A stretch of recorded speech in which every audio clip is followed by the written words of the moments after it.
get started? One moment. Okay, you're recording. Oh, okay. You want me to repeat what I said? It's now noon, and we're going to go ahead and get started.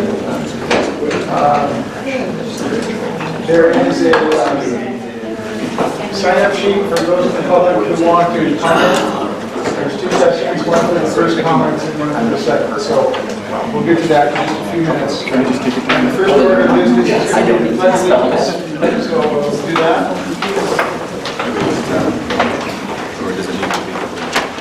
Pledge allegiance to the flag of the United States of America and to the republic for which it stands, one nation, under God, indivisible, with liberty and justice for all.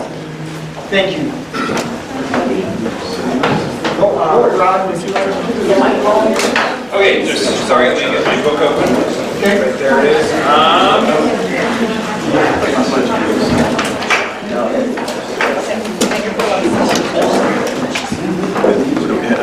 Okay, sorry. Just so this way I can check off attendance at the same time. All right. So, Joe Murray. I'm here. Robert Lee. Here. I'm present. Dave Beckevar. Kyle Bloom. Here. Cynthia Borg. Here. Jason Cross. Here. Mike Doherty. Here. Cindy Kelly. Here. Ben Pacheco. Here. Ken Riondo. Diana Rion. Here. Suzanne Scott. Tom Swanson. Toby Taylor. We have Jesse Wachnietz, but we know it's going to be now Connie. So I'll call Jesse or Connie. Connie Goldberg. Smart guy on our side.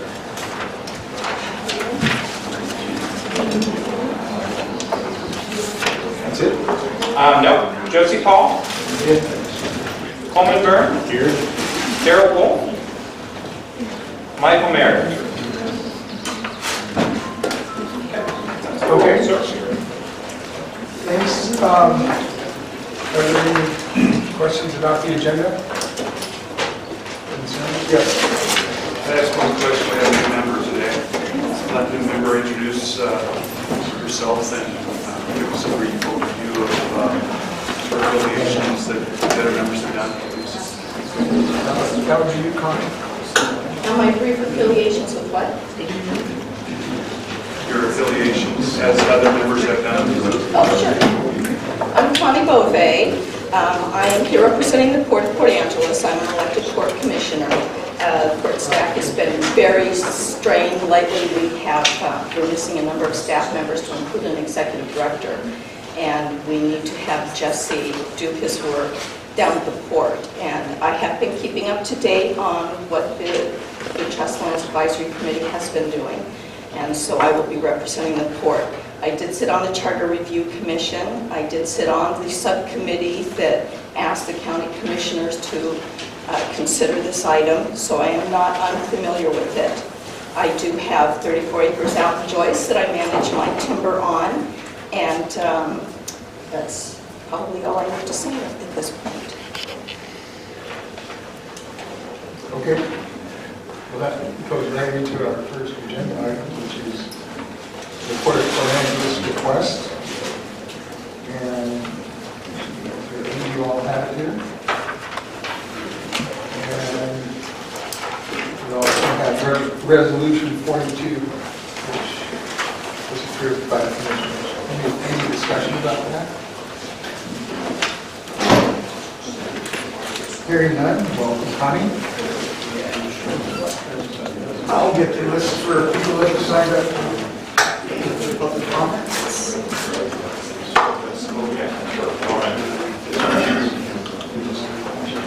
Nobody signed up for the first. That was easy. You might even get home before 6 o'clock. Especially you. Even less likely. Yeah. We'll move into the minutes of the April 15th meeting, but before we do that, we have two other guests that are going to speak. Would you please introduce yourself? Good afternoon. I'm Eric Rickerson. I'm the state supervisor for the U.S. Fish and Wildlife Service based out of Lacey. I'm Tim Romanski. I manage the ACP program in Lacey. Work for Eric. Thanks for coming to help us, and we'll move to your program here as soon as you finish with the minutes. April 15th and March 25th minutes. So under our bylaws, those are out, and they're then have to be docketed for June. Because we did not get them 21 days in advance of the meeting. And if folks have, in the April meeting, trying to figure out where to put this binder. In the April meeting, there are a couple spelling errors. I caught them when I did. I'll hand these out. This is what a set of action minutes would look like. There are 6 pages because we did, I don't know how many motions. I think we were up to like M, whatever that is in the alphabet. And so there's 1 page of public comment at the front, 1 page of public comment at the back. And the middle section is pretty much motion. So that's an alternative for April. And now you have a full set of minutes. That is an alternative. And that's just where we are. So I'm sorry I was on travel for pretty much 3 weeks, and that did not play well. We're trying to get those done 21 days in advance of this meeting. We're close. But. Okay. I would ask if you have corrections. I've already had 1 question, and that question's actually right. But it's talking about, there's a question about something in the April meeting that Jason was asking about a dollar amount per acre. And when you read it, what it is, so I'll have to go back and put in acre versus the acre. And then suddenly it makes sense. But if you have a correction, send it to me, and then I will work with Lonnie to get a corrected copy. But I would say you have a draft set of minutes for March and April, and I am going to move heaven and hell to give you a draft set of minutes for the May meeting shortly after Memorial Day, if not before. Question. Yeah. I'm sorry if I haven't been following all the emails. Has the bylaw document, did you send that out? That went out, everything went out with the packet. Yeah. So we just went back. Yeah, the bylaws are verbatim of how we worded things. There was an earlier draft, but I found one thing was actually a reversal versus the way I had written it down when I listened to it. And so the actual one went out as what was in that meeting that I listened to twice. Okay. We need a motion to approve these minutes, or? Under our bylaws, you gotta wait till June. Okay. This is the comment that Norma raised, so. All right, and how about the March minutes? Same thing, they did not go out 21 days prior to this meeting. They went out, I think, 17. Slacker. I know. I'm sure. Yeah, right. You should come to these meetings more often. Well, I guess that deals with the minutes. Rod, I'd like to note that Dave Becker. I did. Okay. Ken was kind enough to say, oh wait, Dave just walked in. Okay, thank you. Our next order of business is the review of the Endangered Species Act. And you gentlemen have the floor. Thank you. So thank you for the invite. I'm going to give you a short primer on ESA and how it relates to habitat conservation plans today. I understand your work here is to make a recommendation on a safe land for the state agency. My name again is Romanski. I've been working on habitat conservation plans for about 16 years out of Lacey office. We've got 22 plans, approved plans in Washington that we've been implementing. Some as early as the mid-90s and some more recently as a couple months ago.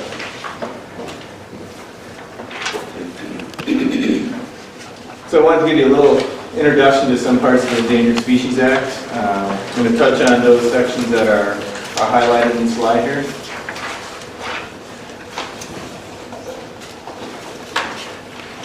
So in 1973, Congress recognized that species were being lost, that these losses were the consequences of economic growth and rural development, and that these species had value to U.S. citizens. The Act put the Fish and Wildlife Service and the National Marine Fisheries Service in charge, or Congress put those two agencies in charge of administering the Act. In its most simplistic form, the Act really prohibits the take of listed species. These prohibitions can be exempted through a consultation with either the Fish and Wildlife Service or the National Marine Fisheries Service.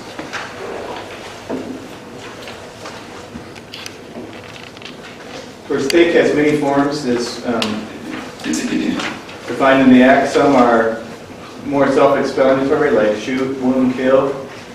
Others, like harm and harass, have been further defined by regulation.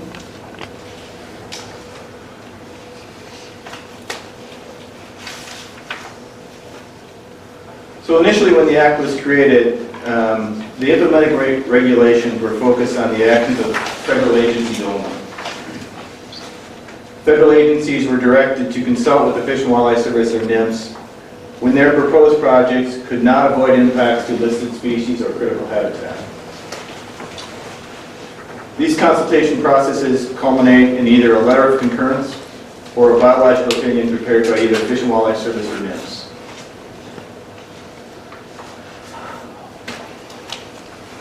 Prior to 1992, no federal entity, state, local, county, city, had a way to comply with ESA except to avoid the take of listed species.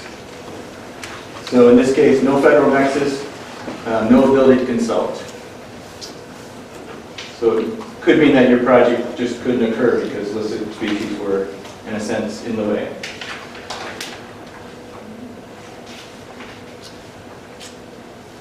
In 1990, Are you open to clarifying questions? Sure.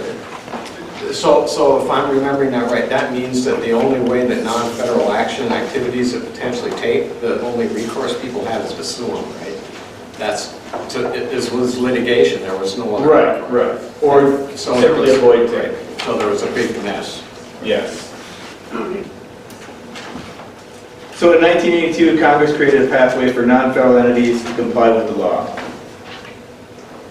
In order to receive incidental take coverage or an incidental take permit, non-federal entities were required to submit a conservation plan, more commonly referred to as an HCP. There are several steps to apply for and receiving an incidental take permit. An HCP must include specific information as called for in the Act and subsequent policies. Fish and Wildlife Service or NIMS must make 5 positive findings before issuing a permit. We also must comply with other applicable federal, state, and local requirements.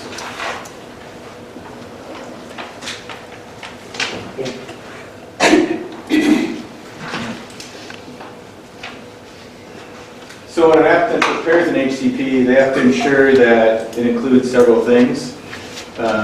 Those elements are spelled out in Section 10A2A of the Endangered Species Act. So most importantly, the plan must describe the impacts of the taking, not merely the take of individuals itself. The proposed mitigation must also address the impacts of that taking. And the plan must also describe and ensure adequate funding.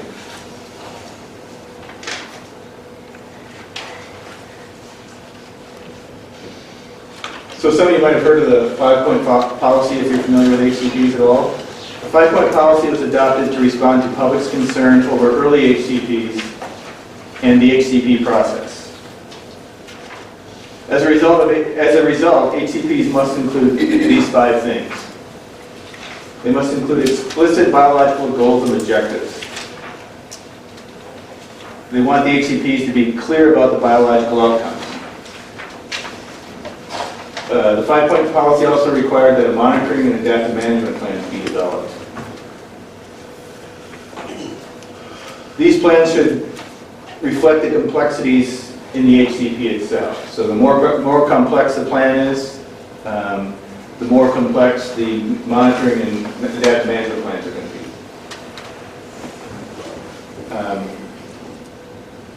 So So the 5-point policy also required us to, in a sense, justify the length of the permit term. More recently, the services have been leaning towards shorter permit terms because of biological uncertainties and climate change.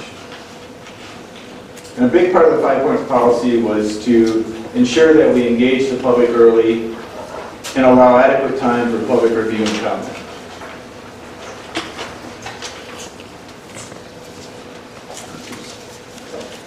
So, the question I have. Sure. How do you address the HCPs that were in place and were functioning when you made a change, an administrative change to what a new HCP would be required? You made a comment that currently HCPs are shorter duration because of uncertainty and climate change. But the older HCPs then just function under those set of rules and that. So once that agreement is in place, Correct. it is the four corners of that agreement that apply, not some new regulations. regulation. Yeah, I'll kind of get to that question. Or that I think I'm going to ask you that a couple times. Yeah, a little further down the road, I hope I can explain that a little bit better.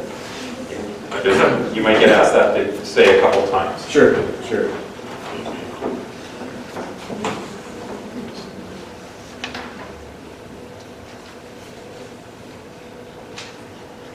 So section 10A2B is about the findings the services have to make. These issuance criteria mirror what's in an applicant's is required to include in their plan. So if you look at back at the 10B or the 10A1A, you can look at those 4 points, and if you look at what's in 10A2B, you can see they match up pretty close. So what's important here, though, is that the maximum extent practical refers to the biological, physical, legal, economic practicability of the mitigation. Again, we must ensure that the plan is adequately funded throughout the permit term. And a note here in the last paragraph is this is shall issue language. So that means that if the issuance criteria is met, the service must issue the permit. There is no may issue or might issue language there.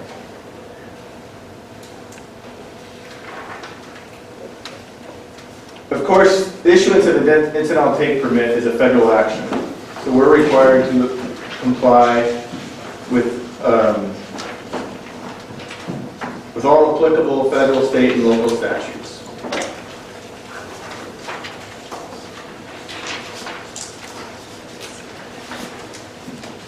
So you had question marks there, and I'm wondering how many additional statutes there are besides the ones that you've listed. Are there only 3 for each, et cetera, or is that a multiplier? Well, yeah, those are the three or four main ones that usually trip us up when it comes to litigation. There's Administrative Procedures Act, there's state requirements, like the state of California has a very strict Endangered Species Act, so our HCPs would have to meet that bar. So, it depends on the HCP itself, it depends on kind of the NEPA trigger, and it depends on what other jurisdictions have permits that may be issued in these cases. Some have to apply with local building codes, for instance. And so for us, for our purposes, the one that's not on there, that's a Washington State specific thing, is the Washington State Environmental Policy Act. Right. If DNR is going to apply, SEPA, right. exactly, if we're going to apply for an HCP, in addition to complying with NEPA and the Administrative Procedures Act, and the other ones up here, our actions got to comply with SEPA as well. There's a lot of overlap between NEPA and SEPA, but not perfect. I know there's always this focus on our environmental statutes and our administrative statutes, but reading that also makes it very clear you have to comply with all your other statutes. Yeah. Rearage, trust, Oh, for sure. etc. And so the HCP then isn't a way to rewrite those statutes. Correct. No. Yeah, what I always say to people is that it's not an option for state trust lands to comply with ESA. We have to comply with ESA. The key for us is which of the tools available to us for compliance with ESA helps us best meet our trust obligations. Yeah, in this case, when we began negotiating this plan, there was no, and there still is no federal nexus, so to speak. There's no one else that DNR was seeking federal permission for, or a federal permit or whatever.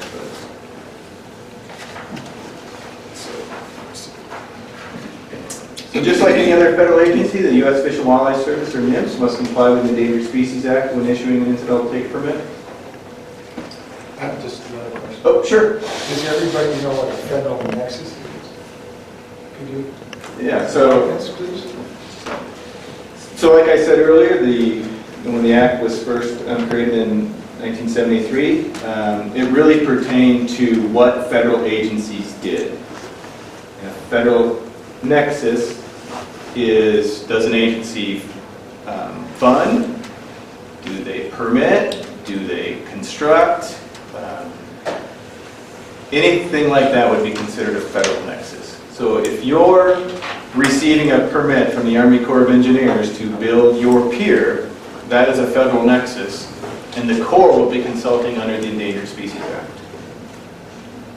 Okay. Is that helpful? Or in this, closer to the Forest Service or the Park Service here, if they're proposing a new road or a harvest in forested land, they would be consulting with us. Okay.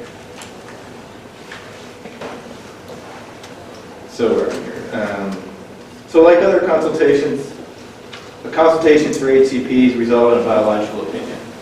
So basically that's the services, whether it's Fish and Wildlife Service or NIMS, opinion on the effects of that action and its effects on listed species.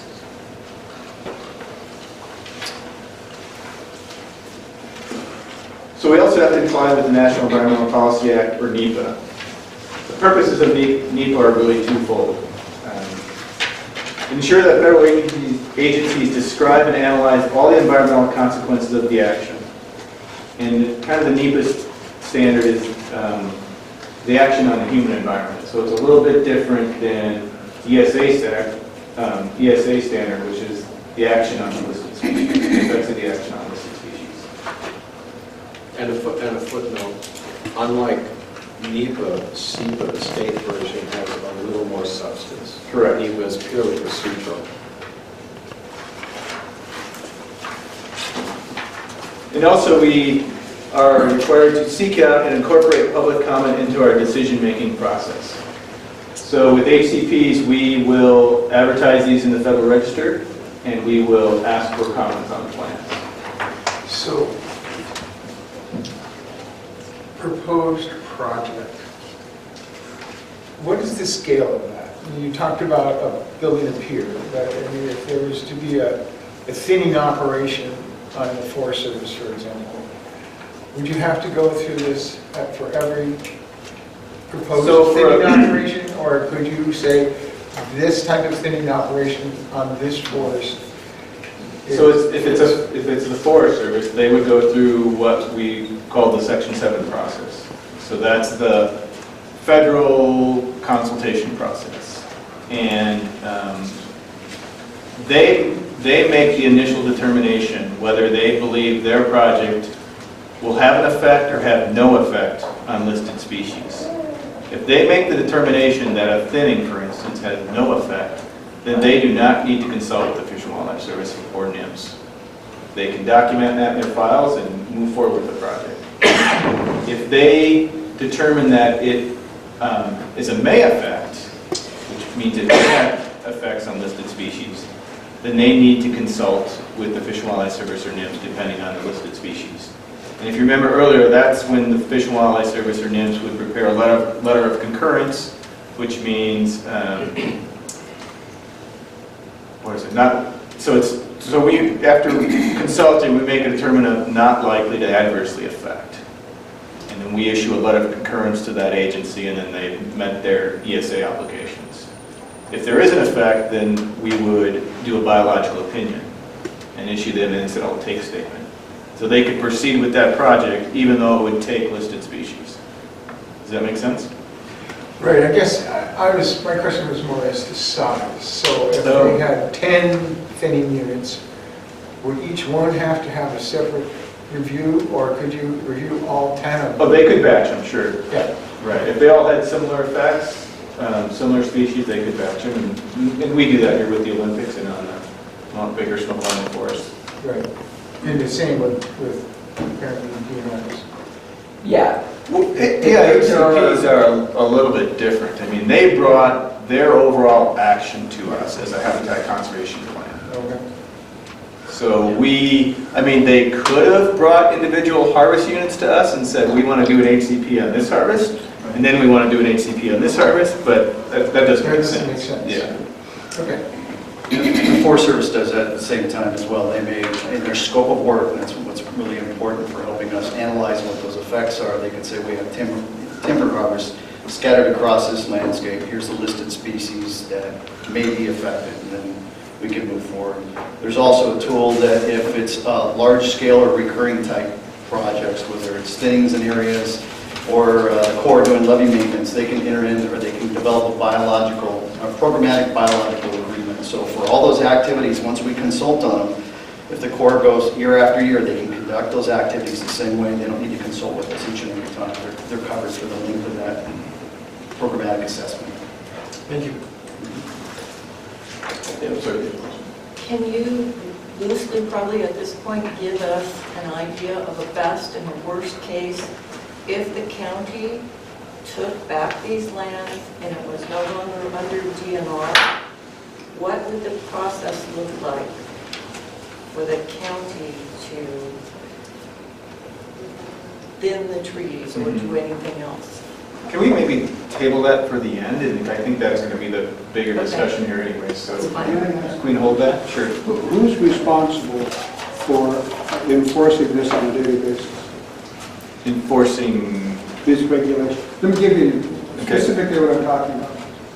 And hypothetically, we Sure. built a bridge across the Dickey River at the mouth of Dickey Lake. Let's suppose there's an endangered species in the Dickey River, and you've got the Clean Water Act. So you've got all your permits, and the Dickey River turns muddy. Who's responsible for, I'm assuming the two are tied together, right? If you get debris because of bridge construction in the river, Right. does that trigger your Endangered Species Act or your? So ideally, if that was a federal agency who was constructing that bridge, or they were issuing a permit to construct that Right, bridge, right. they would have consulted with us prior to taking on that action. So we would have analyzed those effects. We would have said, there is going to be debris or sediment in the river for up to 6 weeks. Okay. And, that basically is what the biological opinion is all about, is the analyzing those effects to listed species. Okay, So then we would issue an incidental take statement. They would go and build that bridge. We would expect those effects to happen. If they happened according to what we said in the opinion, then they're good to go. We analyzed that, we permitted it basically, and it happened. If they exceed that, they might need to come back and reinitiate because they exceeded their incidental take.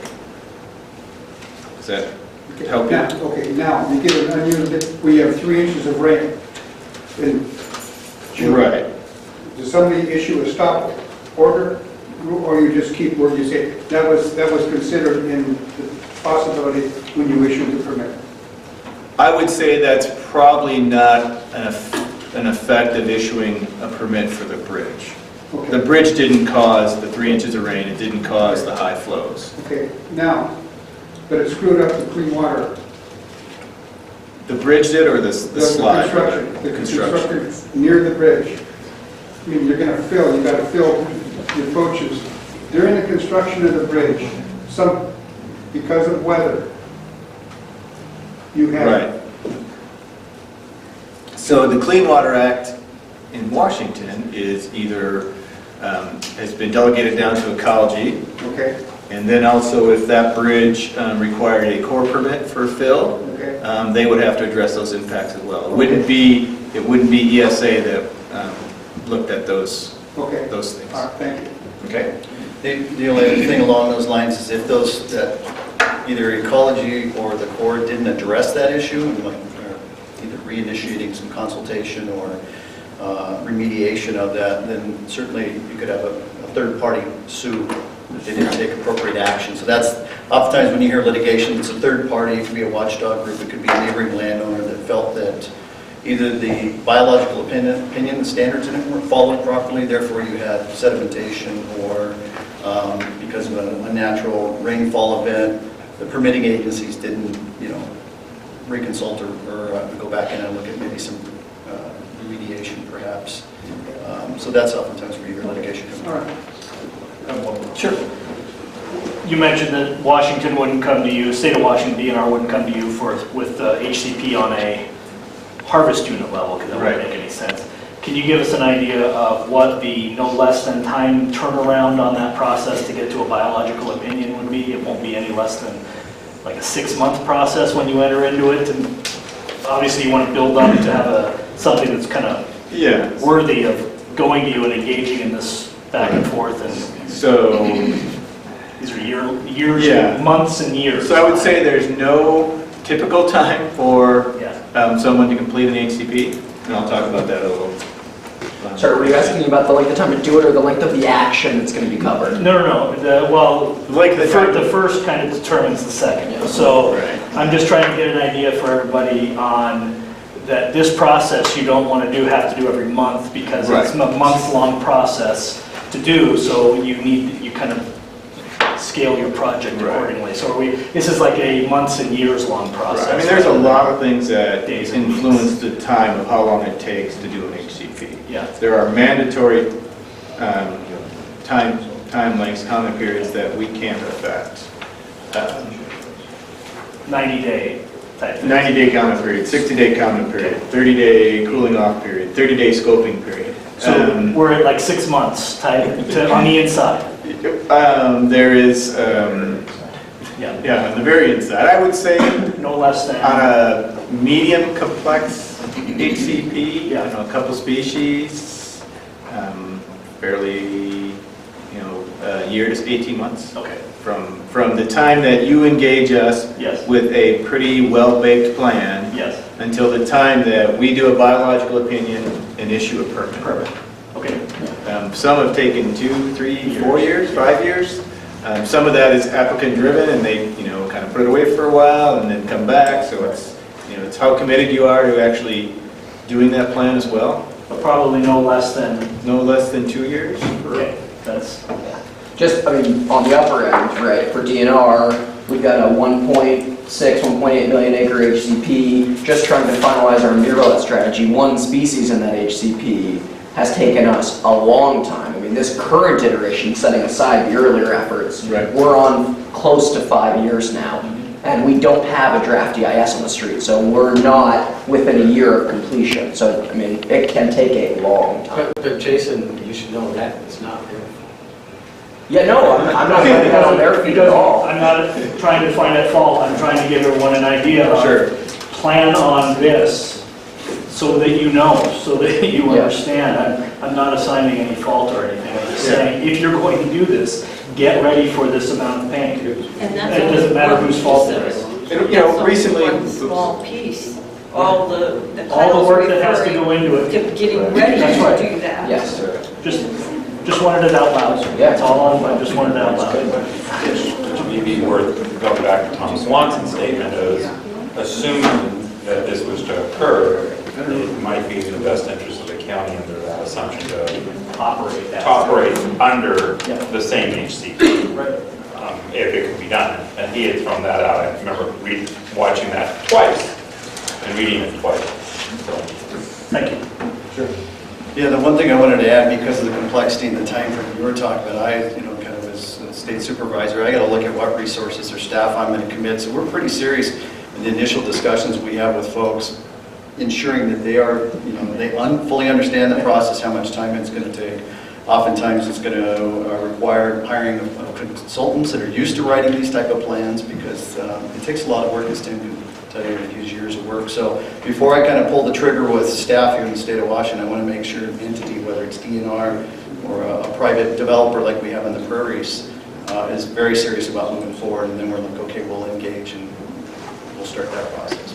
Okay. And I will, when I start a process with an applicant, I'll tell them that that plan, that work is going to spend most of the time on your desk and not my desk. It's going to be you having to develop this plan and bring it to us. So, timelines, sure there's timelines, but it's how quick you want it done. Yeah. And how many resources are you going to throw at it to get it done in that time frame? Okay. So I think we pretty much shot my next slide.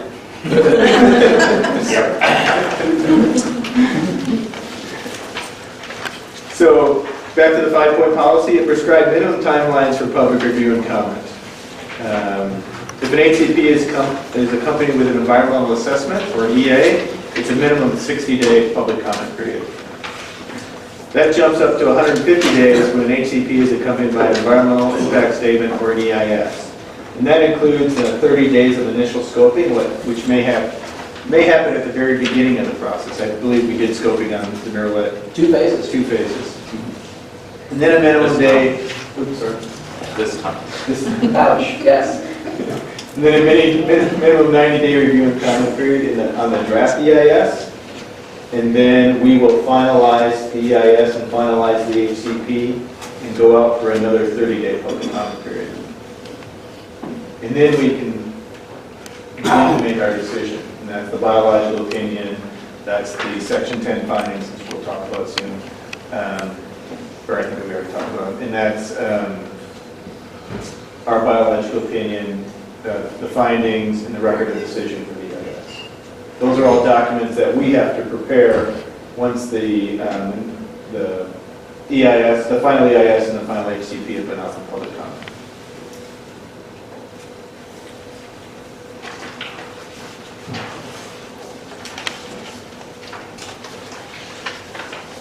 Just one more act I want to bring up as far as the compliance issue. The issuance of an incidental take permit is an undertaking subject to compliance with Section 106 of the National Historic Preservation Act. Usually this means that we are consulting with either the state, or we're consulting with the state historic preservation officer and affected tribes.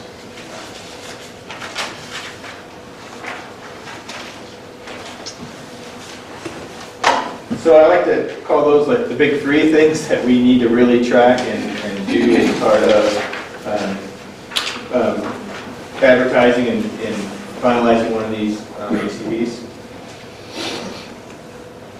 And those are, like I said earlier, those are the ones that trip us up the most in court, so we want to make sure we're doing our NEPA properly, we've done our consultation, we've coordinated under NHPA. So we can kind of check those boxes, so to speak. But we're also required to comply with all other federal, state, local laws and ordinances. Some of these may be more restrictive and it may require additional or different analysis than either ESA or NEPA. We talked about CEPA, we talked about the California Endangered Species Act, which is much stricter than ESA even. So when they do a plan down there for ESA species, it's at that higher standard. So since we're complying with that standard. So I think this gets to an issue that someone raised earlier. The no surprises concept was pushed by HCP applicants in the mid-1990s. Basically, the no surprises assurances say that if an approved HCP is being properly implemented, the services will not require more mitigation later in time, even if the listed species continues to decline. That's the deal's a deal kind of mantra under HCPs. And the no surprises assurances was really pivotal in getting more applicants to apply for HCPs. That kind of sealed the deal for them. They felt like that they would only have to go through this once, we wouldn't be coming back and asking for more, which is a little different than the standard that we have with federal agencies. We can go back to federal agencies and ask more if circumstances change. So they don't have the no surprises insurances like HP applicant or HCP make over staff. So, A couple questions. I have one. Sure. You said, I thought you said, oh, maybe else was. I was trying to write it and hold my hand up at the same time. So, under that concept, then, if an HCP is completed, all its elements are addressed, then that is, again, the four corners that the services and the agencies, in this case, the agencies work under. So there must have been, and this is kind of a leading question, there must have been something done different in the Washington DNR HCP when you had to come back and ask for more with regard to another species. You want to talk about that, or? The VIII chapter. So. Because everybody may not understand that that was not finished. Yeah, so our HCP, and by our I mean the DNR Trust Lands HCP that we've done some talking about, has the no surprises assurances that Tim's talking about.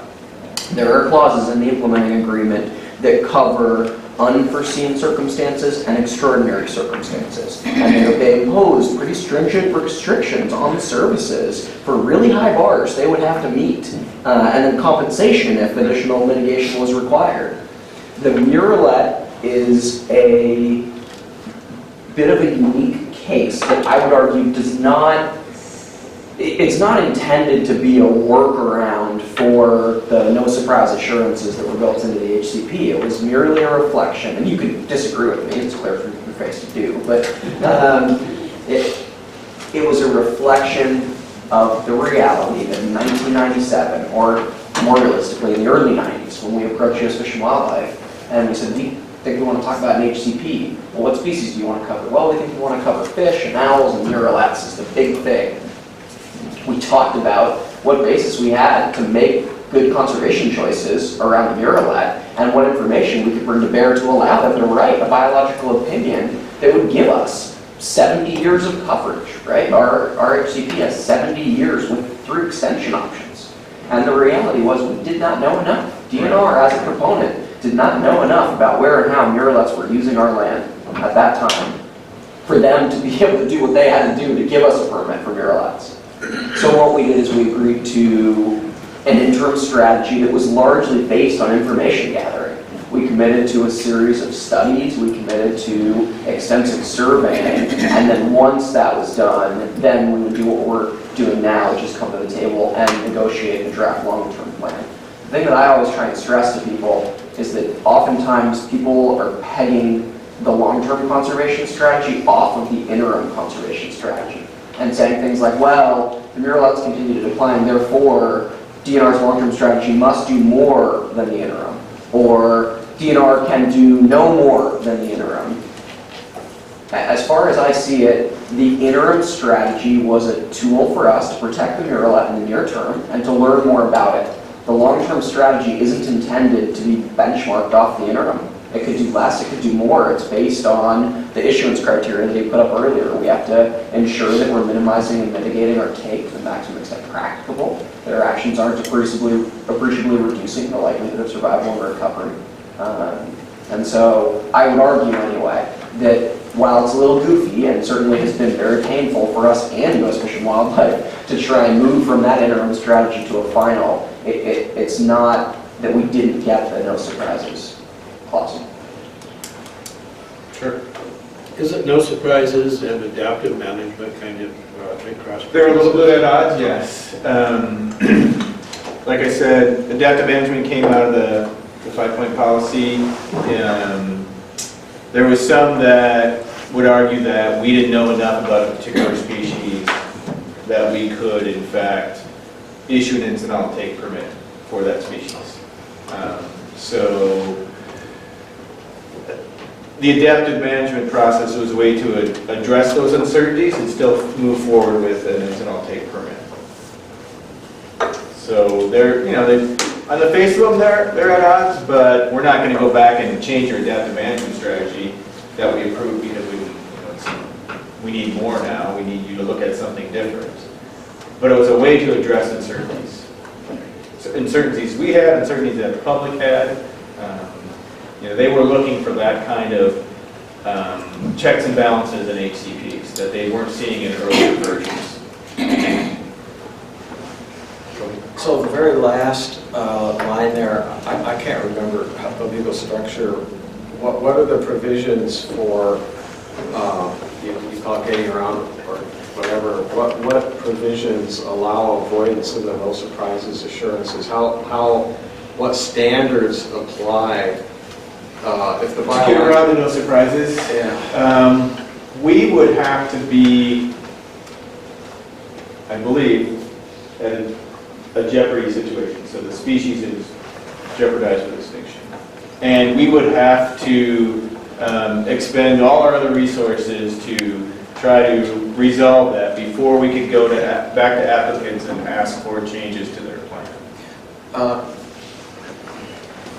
Is jeopardy a defined word? Is that like California condor, or I mean, are we?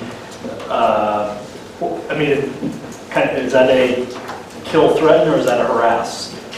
To be defined later, kind of ambiguous. I should have brought my section 7 version.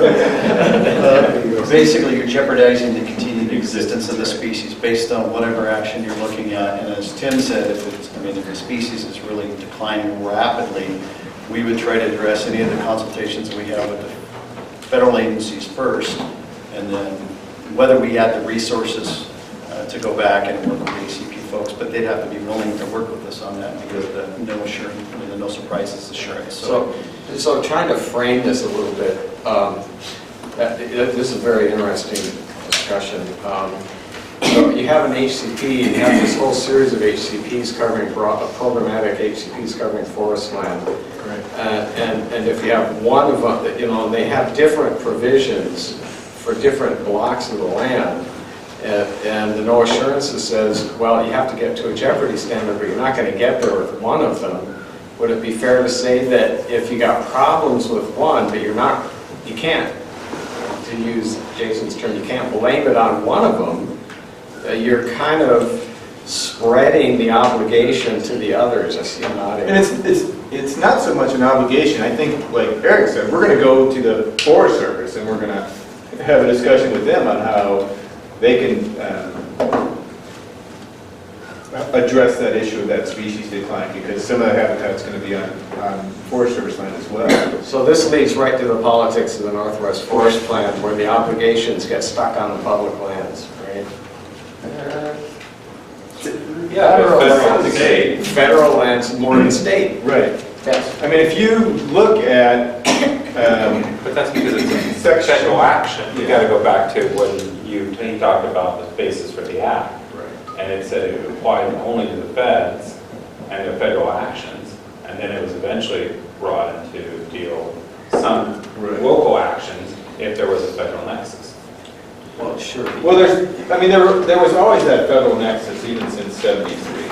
But a lot of actions we were seeing, like a building of a subdivision, had no federal nexus. Yet if they would move forward with that subdivision, it would have caused the take of listed species. Therefore, they would be at risk of a civil suit or being in violation of the Endangered Species Act. So basically, that's between '73 and '82, subdivisions like that didn't occur, or they got sued when they did occur.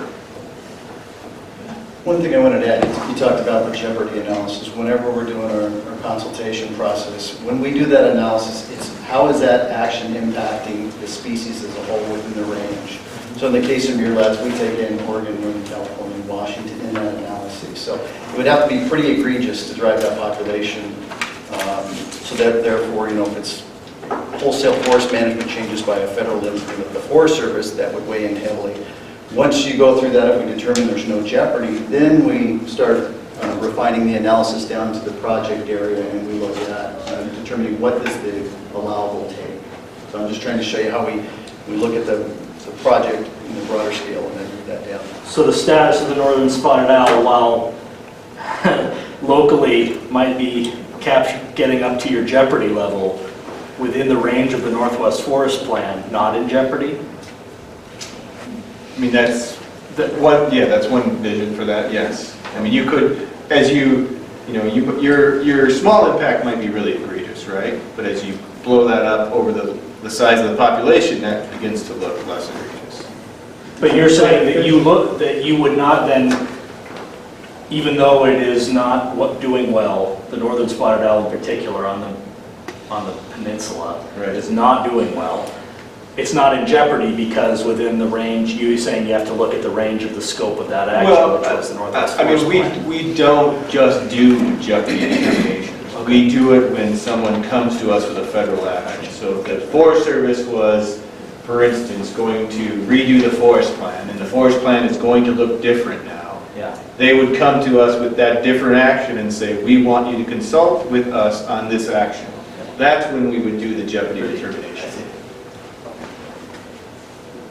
This morning's paper had articles about fishing closures, mentioned the major rivers on the peninsula. Now, if just take for example that they close the whole river to a particular fish because it's endangered, or the tribes agree not to catch that fish, they pull their nets. Does that affect your permits? Do you react to that? Because there's any river that you're talking about on the peninsula got a lot of timber harvesting in that watershed. Do you react to that, or is that just something that the state manages? I mean, if someone has a forest management HCP along that river, we would expect them to continue to manage under that HCP. We're not going to go back and say other people are curtailing actions in this river because of listed species, we want you to do more. That's not what No Surprises says. No Surprises says, you answered my question. We agreed, deal's a deal. Okay, you answered my question. As long as they're fully implementing that HCP. Okay. There's some questions over there. Okay. But it sounds like that you also don't have to swallow an HCP whole. You can put in exceptions, you can ask for reporting. It's not immovable. There's some room for you to say that we don't have the right answer yet, we need to work on this, which is exactly what you did with DNR. And certainly, there are ways to address uncertainties, either through a situation where we would issue a shorter term permit as we learn more about the species, or we have a fairly robust adaptive management plan for that species, and then make incremental changes as we learn more. There's room in the HCP to make incremental changes to address those species. It really depends on the body of the science that we know about that species. If we know a lot, let's say, whether it's a timber harvest on a particular species, the more information that we know about it, the more prescriptive or more flexible we can be with the holder. If there's not a lot of information out there, by default, the Fish and Wildlife Service will tend to err on the side of the species, and we just don't know how it's going to impact it. We're going to be conservative, but as you know, if new information comes along that would help us make a clear decision, we certainly, and we have, can go back in if the applicant wants to do that, saying we've gathered this information, we think our activities are going to be, not harm that species at all now. They could ask to amend that HCP and allow more flexibility. Sure. Will you clarify for me how you address or consider in your analysis cumulative effects of the incidental takes that have occurred over time and are expected to occur? And do you expect the agencies to do that, or do you do that? So, cumulative effects are addressed in two places. They're addressed in the NEPA document. We talk about cumulative effects, and also in our biological opinion, in our jeopardy analysis, we talk about cumulative effects, and that's more to the species level when we discuss cumulative effects in the opinion. So we've got salmon is in decline basically all around the peninsula, and they're getting worse. And the DNR was in here a couple of months ago, I guess, and said that none of the species that have been protected have been helped by the HCP, at least at this point. Now I'm hearing you saying that we're locked into a 70-year HCP that is not saving salmon, and there's really not much we can do about it unless they get down to the point of extirpation. Let me unpack that one for a minute. So, when we agreed to some of the plans that addressed salmon in the case of NIMS and bull trout in the case of Fish and Wildlife Service, we prescribe riparian buffers based on the best available science. And because that's what we could do under a forest management plan, right? We can get a forest landowner to manage their riparian buffer so more wood enters the stream, there's more shade, waters are cooler, there's less sediment coming off the roads. That's what we can control with a forest management plan. And we think that's going to, over time, address some of those shortcomings that we were seeing in our rivers as far as habitat. Large woody debris, suitable spawning soil, gravels, and stuff like that. So that doesn't address all the other things that are causing the fish to be in decline. It doesn't affect how we fish them. It doesn't affect how individuals net them. It doesn't affect what happens out in the ocean that a lot of us don't know much about. It doesn't affect the status of the culverts by and large, which is a totally separate issue to do with forest management, but one we've been tackling aggressively for a decade now. Yeah, some HCPs do address culverts, and it, you know, they're supposed to get them up to a certain level over time, but you know that, you know, in the case of culverts, you usually agree to a schedule, and you know, fix 10% the first year, 20% the second, until they're all fixed. So we don't expect some of those habitat gains to be realized immediately. We know it's going to take time to grow big trees. We know it's going to take time to replace 500 culverts. So some of that is scheduled out so that they can afford to do it. But I guess my point is when we look at a plan, we can only address the things that are in the applicant's control to manage. Well, I mean, what we're seeing is areas where there's heavy logging moves and areas that have been heavily used by salmon. We see a drastic decrease in salmon. And sure, there's ocean conditions and other things that are applying, but our salmon runs are down to the point where they're being wiped out by 1,000 cuts. And how do we get these salmon back? I mean, what I'm hearing you saying is that nothing in the HCP is going to be very, very helpful. No, I guess that's not what I'm saying. I'm saying that, for instance, let's take the Forest and Fish HCP that covers state forest practices for fish and riparian amphibians. And that was a plan that put in place prescriptions for riparian management areas, riparian lead areas. So that plan has been in place only for 10 years now. So we wouldn't expect the big wood that used to be there 10 years later. So it's going to take time for some of those habitat improvements that we expect to occur under a fully functioning HCP to happen. And now, on one of our intensely monitored watersheds, we put in must have been between 1 million and 2 million pounds of wood, large woody debris, but as soon as we got some heavy logging coming up DNR lands, the increased runoff basically blew out all that wood and filled the river with sediment. And where we had our most healthy runs of salmon, in at least in rearing areas, are now almost completely shot. We're down at the point now where some of the fish surveys coming through, finding no fish at all. The Western Strait fall chum are just in terrible shape. They're not even listed. They're in worse shape than the summer chum. And a lot of this is, a heavy amount of this is due to logging practices that are sanctioned under the HCP. Do we have some peer-reviewed research that links this? I mean, this sounds like an observation and it's an intensely monitored watershed, so yeah. So you have peer-reviewed research that links specific timber activities to the drop in salmon, because I don't know of any that does that. CMER, all sorts of validation monitoring studies. The University of Washington is working hard on the issue. The ability to link and tease out all the other variables that could be impacting a salmon run and what the numbers are to get back to sedimentation from a logging practice or logging practices. I'd like to see that. Well, that's why I suggested we bring in some fisheries biologists, because they do have that research, and that is their understanding. I mean, they have the research to back it up, but if we don't bring them in to talk to them, we don't get a chance to see that. We got them right here. Yeah, I think we need to let these gentlemen finish their presentation and have this discussion later. Go ahead, Tim. Sure. So this is kind of a simple diagram of how an HCP might work.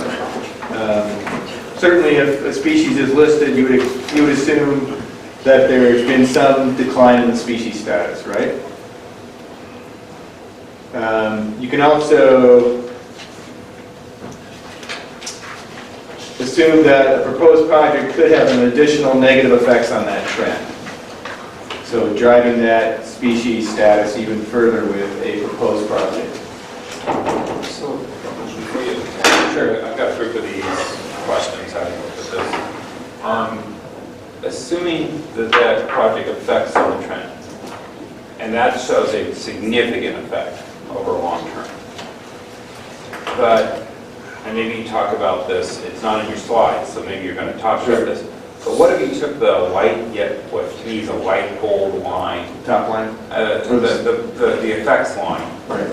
and you bring it down to a quarter or an eighth to a quarter of an inch from the bottom of the current species trend? Sure. So let me skip ahead now, kind of. Okay, no, I mean, and it's part of your answer later on. I just wanted to ask the question because this did, like you said, simplify some of these concepts, and so that's why I was trying to understand. So when we enter a consultation with a federal agency, or if we enter a HCP with a applicant, we are always working with them to take that proposed project and minimize or avoid and minimize the impacts the best we can, right? We're always, statute or ESA always tells us to look at, for our own regulations, tell us to look at avoiding the impacts first. So we're working with an applicant and we're working with a federal agency to avoid impacts to listed species. If we're able to do that, you're not talking to us about a consultation or an HCP. You avoided the impacts. Proceed with your project. And then we work with them to minimize the impacts. So in your example here, yes, we would try to lessen the impact of that project through seasonal timing, if it's miralets maybe, or that's what I can think of right now. But it's a way to minimize the impacts of your proposed project for a couple reasons. That's good for the species, and if we work with you to do that, that's less mitigation that you're going to have to think about or come up with in your plan, if that makes sense. So all that stuff is rolled up into an ACP negotiation. We just don't jump to mitigation. We're having a lot of discussions up front. If maybe you can put that project here, maybe you can reconfigure it like this. Maybe you don't do it until the breeding season's over that year. So those are all, avoid, minimize type. So when you're looking at that type of a line, and let's say the project is multiple transactions across a total landscape, do you, as the services, then decide winners and losers, meaning that, we could do a little more over on this part of the map, and then where we've got populations on this part of the map, we're not going to worry as much because maybe those populations aren't long-term viable. No, we cannot necessarily write up a population like that.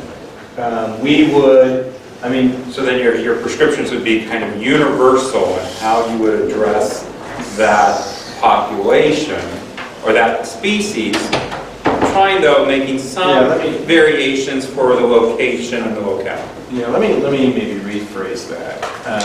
When we look at an HCP, so we're negotiating right now. We're negotiating a long-term strategy with DNR, and we're kind of going through all these different things in our had in our discussions all these different configurations or options or alternatives, and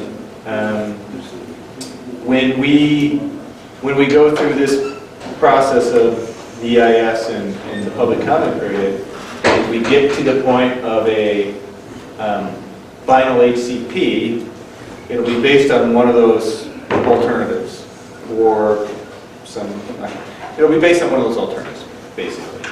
And you said final HCP, but what you meant to say is a final amendment to an existing HCP, correct? Correct. Okay. You're, Because that's a real distinct point, and that would cause a lot of concern for a group of us who are saying the services came under the discussion. But the point is, then DNR, or we would then analyze that as a whole project. And that's what we would base our analysis on. And those little, trades and do something over here or here is already been worked out by the time we have to analyze that. Yeah, and I would say it's very much a part of it, right? So if you're on, if you've got a lot of murals using DNR land, we're having conversations about, okay, DNR's got a lot of mural habitat on the west end of the Olympic Peninsula on the north side. Right. Is that a real high priority for us in the long-term strategy? Or because of the adjacency of a lot of federal ownership of a lot of habitat for murrelet, do you maybe emphasize protection for DNR down in southwest Washington, where DNR has a higher percentage of what habitat exists? So we make those kind of decisions. Right. And that's, that is reflected in all those alternatives. Yeah. To one degree or another. So, what am I having? So you can see where the mitigation conservation plan is designed to reverse one or both of those trends. Ideally, mitigation should precede project impacts. So, so what you're kind of seeing here is kind of what I would kind of refer to in my mind as kind of the negotiation space for an HCP.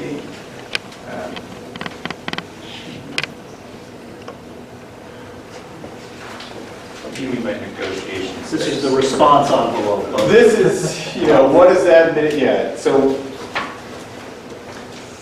what's in that mitigation plan that would cause, like you said, that bottom line to come up significantly, or that slope on that yellow line to change some degree for the positive? And that's how we're looking at the mitigation, or these HCPs, mitigation in these HCPs. I mean, the bottom line for the Fish and Wildlife Service, our job is to protect and conserve listed species to the point of recovery, and that's what we do on a daily basis. So when we're entering into a negotiation, whether it's with DNR or a private applicant, we're always thinking about the species. What in that plan do we need for the species, so we can make positive findings at the end of the day. But the only way you're going to take that bottom line and move it, or both lines up, is through habitat improvement projects, not by incidental take or by allowing and mitigating, what's going on the ground. You're not going to, by allowing a project to proceed, even with mitigation, you're not going to get an upward trend. You're going to have to make the investment in the land to improve the habitat, and that means investment. Right. That means cost. Right. And it doesn't mean anything else to me. And it's hard to talk about a scale of a project in an example like this. I mean, it could be that the impact of a project like this is one individual. Well, obviously, one individual in most cases is not going to affect that gold mine one way or the other. So it's all about scale, and as you talk about larger scale projects, then you're talking about scaling up the avoid, minimize, and mitigate aspects of that plan. I'm not convincing you anyway. No. Is it based, so when you say, okay, so you're coming into projects from the aspect of, you wake up every day, you've got to protect this listed species and try and recover. Is doing nothing always the baseline scenario than doing anything? I know that you don't have management authority on some of these areas, but doing nothing also at least on the timber side of things and on the forest management side of things, is a sure way to ensure that some of these species will never recover. That's the way. The west side of the Olympic Peninsula, that's the way it will be for the northern spotted owl. Doing nothing will continue to ensure that it is on the bottom end of your trajectory. Well, Mother Nature's pretty smart. I mean, really. You know. Mother Nature repeats herself over and over on the Olympic Peninsula. Well, And no. Prove it. Give me some research that says that. I don't even. 20 years of monitoring on the owl. Every day since the Northwest Forest Plan, the status of the owl versus actions that haven't happened. I don't have to, the evidence is clear and convincing, and it's not my opinion. It's been written by the Forest Service in its monitoring documents of the owl. Doing nothing. I mean, I understand that you can only prevent things from happening. You know, certainly there's always this tension in HCPs. It's the Fish and Wildlife Service wanting to recover the species, and it's the project proponent wanting to do their project, and they want to, do it in a costly manner. So that is always the tension when we negotiate these HCPs. Yes. Right. And then, like I said, we're looking at the cumulative effects when we do our opinion. And some of that is driven by the scale of an individual HCP. So the person that was first in line got their HCP, got it approved with the no surprises provision, can move on. Any subsequent recipient of an HCP, though, over time, may find themselves more restricted in their activities than the original permit holder. Potentially. I mean, we have certainly witnessed that with the evolution of some of the plans we did in HCP with riparian prescriptions. Some of the earlier plans had a 100-foot no-cut buffer, and that's their plan moving forward until that permit terminates. Since then, we have brought to bear more science, and we have negotiated better buffers, bigger buffers in subsequent plans. So there is a little bit of that, yes. But a lot of that is based on best available science when we make those determinations. You say a bigger buffer is a better buffer? Is that the case in all cases? I mean, that was the science we were looking at when we negotiated the forest practices HCP, yes.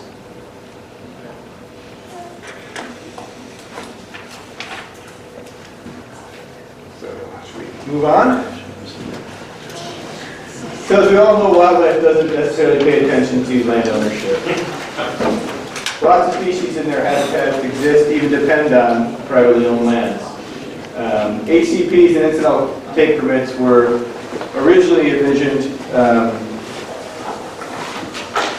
to address issues that individual landowners were having with the listed species.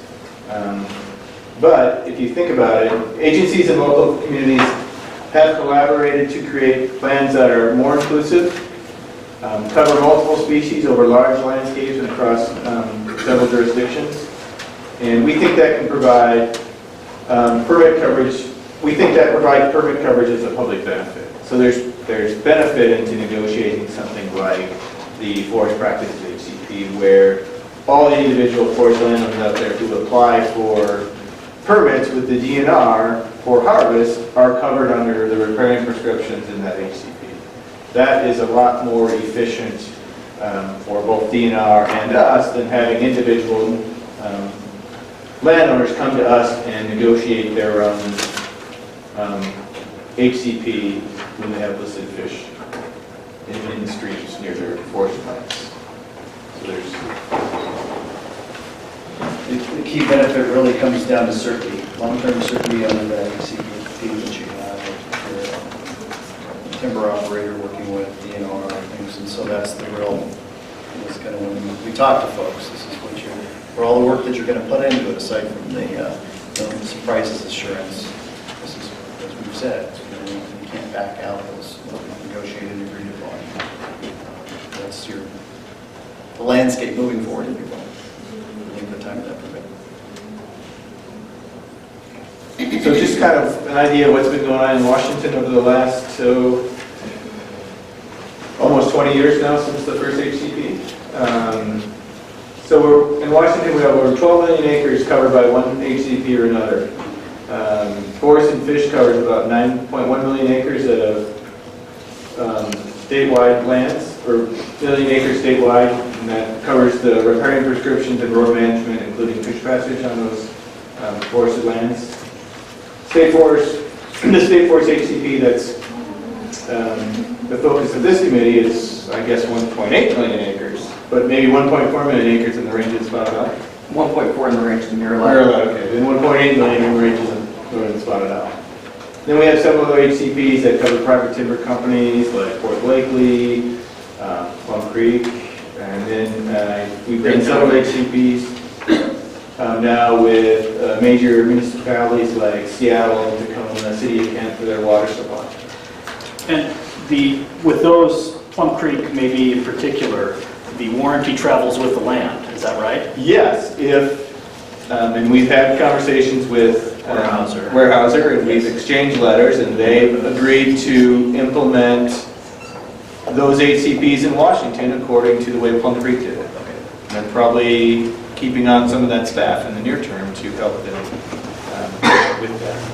So that was a transaction where one owner divested of their holdings to another owner, and the recipient then said, we will comply with the HCP that was originally in place.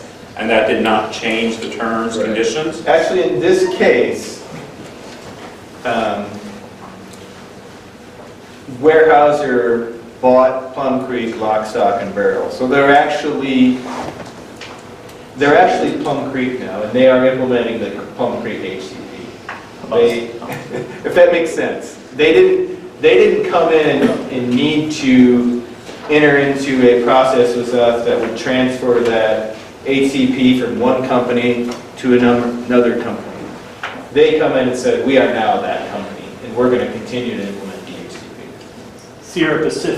Sierra Pacific did the same thing. Was that a whole company transfer? With the middle block, yes. Okay. Yeah, so they actually did the very same thing, and that's why when Weyerhaeuser came around, like, yeah, we just did this. It makes sense. Well, attorneys looked at it, and they were fine with that transaction. So out of the 71 million acres in the state of Washington, where are the rest of these and how are they dealt with for extirpation of species? And, you've got about, 15% covered by HCPs. What are the rest of the lands? Are they mostly in the central part of the state? So we're only doing HCPs where there's listed species. So there's certainly, So there's no listed species on the majority? in a lot of these HCPs in this list, there's 22 in Washington. A lot of them are not forest related. Some are water supply related. Some are pygmy rabbits out in Grant County. Some are, one's a gravel mine. So, they don't have to be forest related. It can cover any action that a private entity might want to take on that overlaps with listed species. We have other conservation plans or planning efforts that we can do. If it's not a listed or it's a candidate species, we do candidate conservation agreements with assurances. We were working on that for sage grouse with a lot of the private landowners, ranch operators over in central Washington. Got a number of other tools that we try to use if it looks like a species is heading towards listing or is listed. So I've got a couple slides about safe harbors. I don't know if you want to talk about that.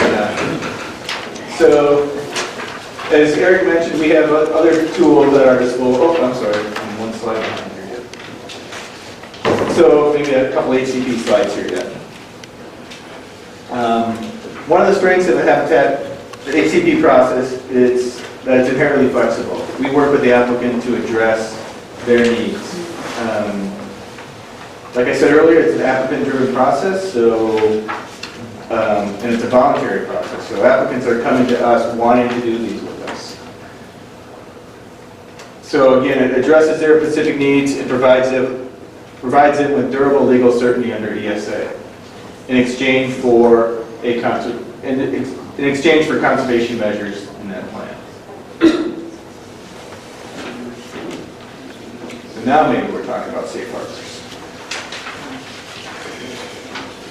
So HCPs are only one of the conservation tools under Section 10 of the ESA. HCPs are typically used when the impact to a listed species occurs early in the permit term. But safe harbors can also be used to address listed species. Typically, the benefits to a listed species under a safe harbor are front-loaded, and the take comes at the end of the permit term.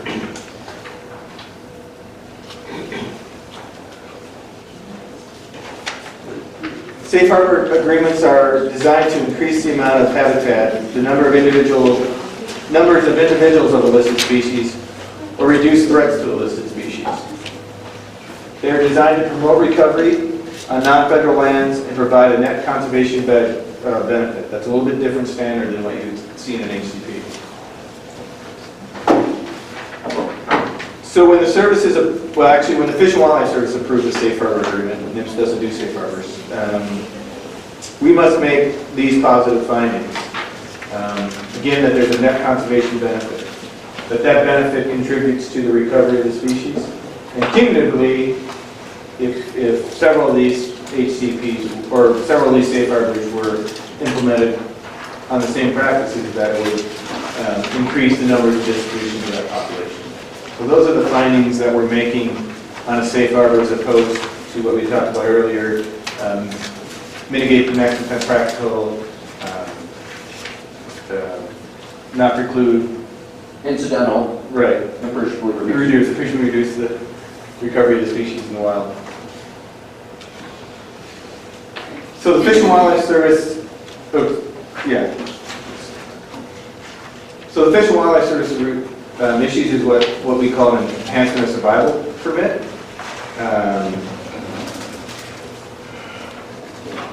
Take is issued for the species or habitat that is above the baseline.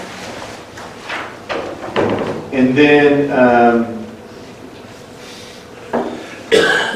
so take is issued for the species or habitat that is above the baseline. Or otherwise, this is referred to as return to baseline. The permit does not cover going below the baseline or new activities or a change in use. So hopefully that makes sense a little bit more when we go through this example. So how does an SHA work? First, we work with the applicant to establish a baseline. And then the applicant, or at that time the permit holder, might do something passive, like let the trees grow on their property, or something active, enhance habitat, that leads to the increase of number of individuals. And then at the end of that permit term, that person is allowed to go in and return to baseline. So he might be allowed to go in and harvest those trees now, and that's a return to baseline. And you can see how this might work with a species where you're providing, so you're increasing the number of species, so you're changing the trajectory of the trend line of that species.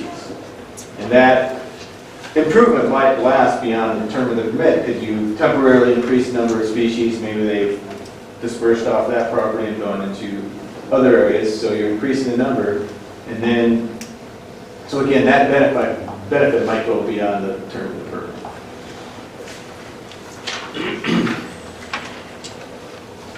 So we've done a few safe harbor agreements in Washington, roughly 130 acres, mostly 130,000 acres, mostly for spotted owl and murrelets. Mostly in the, actually all in the Cascades, if you include the SDSs in the Lickitat area. So the way this was explained to me is, I mean, just make sure I'm getting it right. You know, if you're Port Blakely and the normal course of your timber management might cause some of your timber to get up to the age threshold where it's starting to provide support to spotted owls. Right. If you didn't have a safe harbor in place, you might make a management decision that says, nope, I'm cutting it at 35. I'm not letting that get to support for spotted owls, because if it did, and I tried to harvest it, somebody could sue me for take under ESA. So I would like a safe harbor agreement. That way, I'm not going to have a perverse incentive to cut it before it becomes habitat. From a services standpoint, you'd rather it's providing some habitat support for some period than they cut it before it ever gets there. And it may become more valuable to Port Blakely as the trees mature too. Yeah. So, I mean, they're improving their commodity, they're getting incidental take coverage while they allow those trees to grow, and then they're returning to baseline at the end. So that's all I really had today. I'm sure I'm willing to take some more questions if you had some. Before we do that, what about taking a 5-minute break? So That'd be great. We could take a break. and then come back and entertain. Well, before doing that real quick, I think we're going to want to know all these questions, right? Well, we can do that after the break. I know, but they should know that we might hit them down.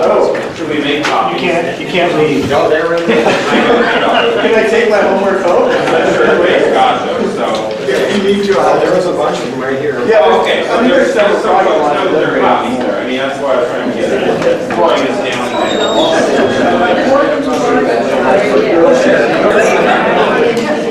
let's find our seats, folks.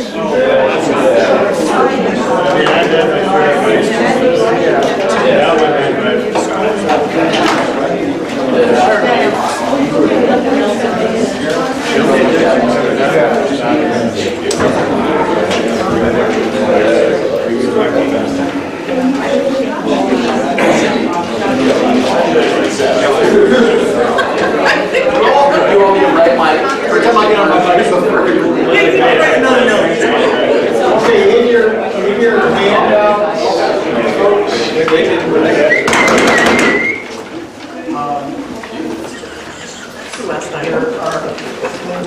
there's a list of questions that were put together by Toby and Rod, Kyle, comments from you. We'll go through those, and I think you gave them copies. Yeah, they have.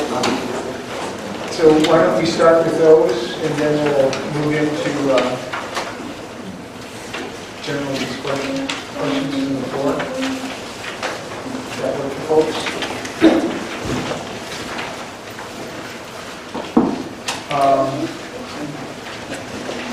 So then the question,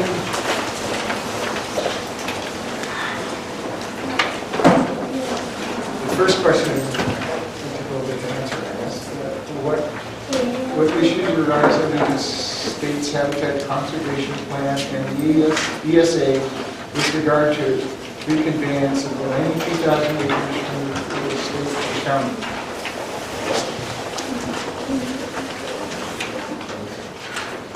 And then there's some questions of those issues. I'm not sure if you want to take that question first or maybe the sub-questions. Does it allow such an event?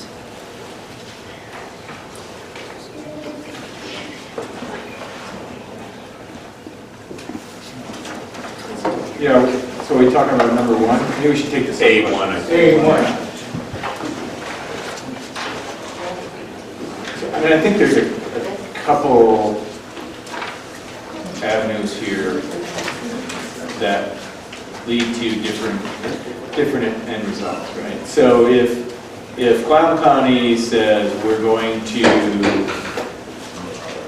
take the 92,000 acres back, request a permit transfer from both the Fish and Wildlife Service and NIMS, and manage these lands under the HCP, that's one route.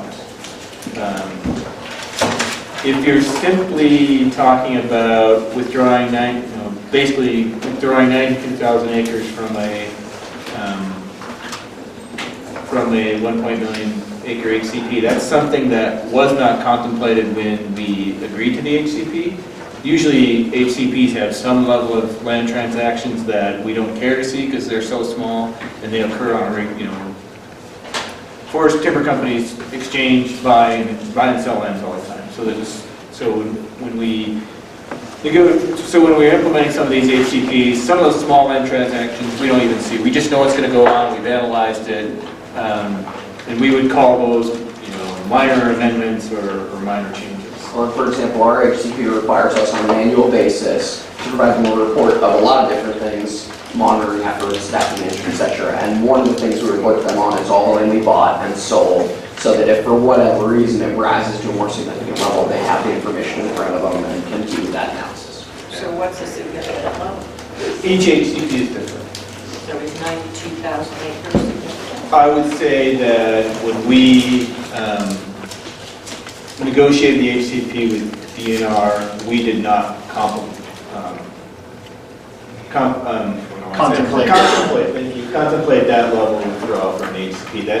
That's not significant. we would consider. Yeah, but significant. But this would really, like if the scenario that might happen, first we would only recommend to the county would then ask, right, all this stuff would have to happen anyway beyond There's this. roughly 19 to 20 steps. Before Clallam County would assume ownership, but they wouldn't just be withdrawing it, they would be transferring it from one to another HCP, which is the state forest practices. Would they not effectively be under that?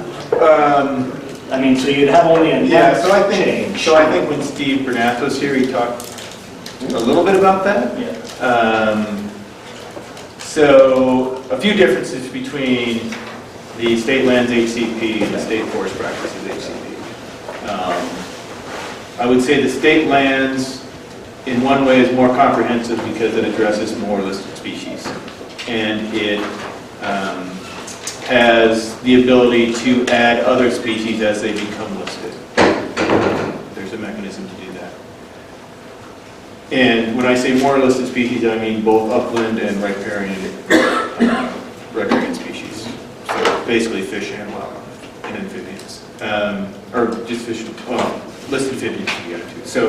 So under the Forest Practices HCP, that allows incidental take coverage only for native fish and a half a dozen stream-bearing riparian, or stream amphibians. But so the first part of your presentation on the top of what the work that you would engage in would be analyzing the differential between, not like 92,000 acres being eliminated from existence. It would be 92,000 acres moving from one set, the differential of that impact on species, to moving under a different set of rules. So I think there's a couple analyses, and I would like to talk to our attorneys as well. But there's a repercussion from taking that much land on a DNR HCP that we would have to analyze and make a determination whether DNR could still implement or achieve the goals of the HCP. Okay. And to me, that has biological discussions involved, that has legal discussions involved. And then the county would also have to meet your requirements, Right. whether it's capable of meeting all of whatever standards, it has the funding to do all of that. Right. So then the county would, from what I'm hearing from you, would come to us and start to negotiate their own HCP. Or could. I'm So sorry. that's under your option 2, which was the withdraw. Okay. I mean, so the other alternative to that is when you said after the 19 or 20 steps, reconveyance, if it occurred, there'd be a permit transfer, and the presumption would be managed under the existing HCP. Right. That is one option. So in that option, that's different than the withdraw and try to see if you can manage under the state forest and fish HCP. So that option, we've done those type of transfers before, where someone, we did prior to Weyerhaeuser buying up the rest of Plum Creek lands. That HCP started at like 100 and some thousand acres, and prior to transfer to Weyerhaeuser, it was like 60,000 acres. So they already sold off 40% of that tree farm, and got agreements from people. Well, some of the agreements were in that HCP, if it went to, so anyways, we were able to transfer those permits to those people. Okay. What will the basis for the transfer? Basically, the basis is they're implementing the same conservation measures. And they already have a history of doing that program? Yeah, it depends on who. I mean, I think a couple different people. For instance, I think here at the county TNC has bought not some of done those lands.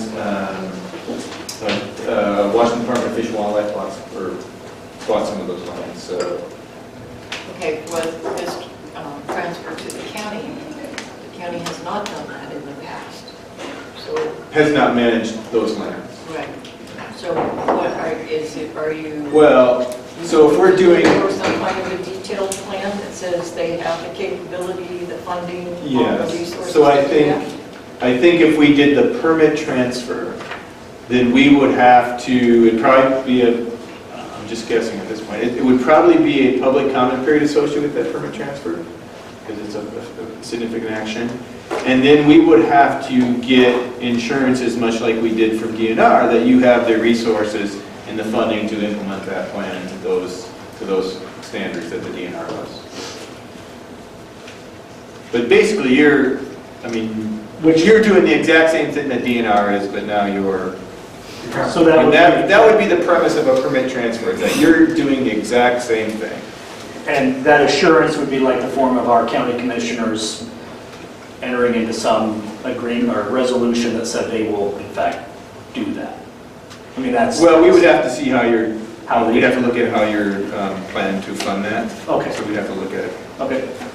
some financial assurances that says you have the resources to do So would that. we have to come up with some form of an HCP? It may be abbreviated, but it does have to address each of those 5 points? No, in a permit transfer, you're already agreeing to do the DNR HCP. It runs with the land. It runs, yeah, in this case, it would run with the land. Now, if you took ownership, or no, I guess it's not ownership, if you're transferring the lands to the county, back to the county,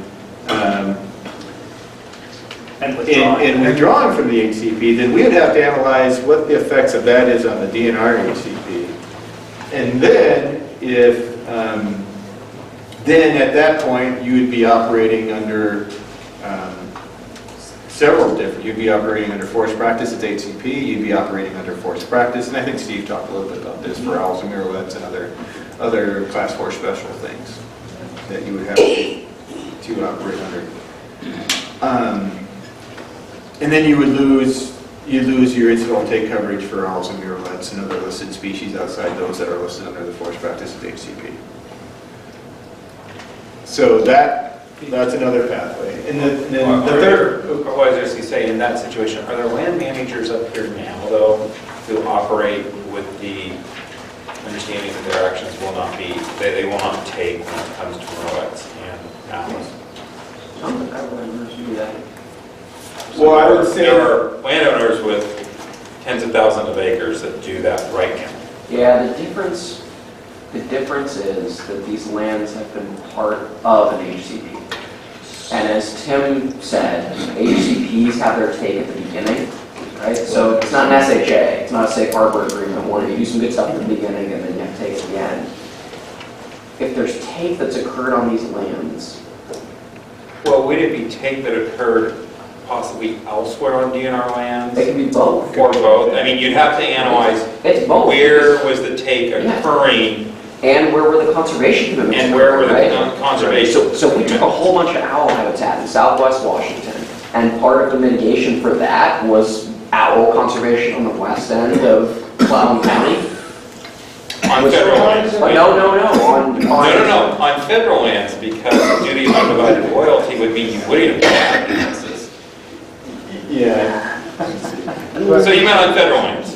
No, we didn't, actually. Okay. That's right. Well, no, then you didn't comply with a state standard. No, that's not true, because the multi-species HCP could allow, for example, placing the burden of the owl commitment on the west end of the peninsula and along federal lands in the Cascades, and then place the murrelet burden in southwest Washington. And so if you were just looking You would have had to have explained that in that. And I would say when it comes to murrelets, there was no explanation about that. So I would say if their obligation is to comply with all state statutes, one of those state statutes is the management of trusts. Yep. And some analysis probably has to be done by them to show, or by you, to show that you've met that requirement. Their analysis would be about the biological implications. Our analysis would be about the Okay, so somewhere then that analysis would come forward. And yeah, I mean, this, 4 minutes is nicely illustrated just how messy this whole thing is, right? But the reason I spoke up is because I don't want anyone to walk away with the impression that there are large private landowners who manage under the Forest Practices HCP and don't have take coverage for owls and murrelets, and that if Clallam County took its lands back and got out of the DNR HCP, you could just do exactly what those private landowners are doing. Because of the legacy here, because you're 18 years or 19 years into a permit that has existed, there is take that has occurred, there were conservation commitments that were made, it's not that clean. I don't know what the answer is today. I don't think we would have to figure out how to untangle that. Right? I have a question based on what you said. You agreed to harvest more in Pacific County or Southwest Washington and set aside Western Clallam County.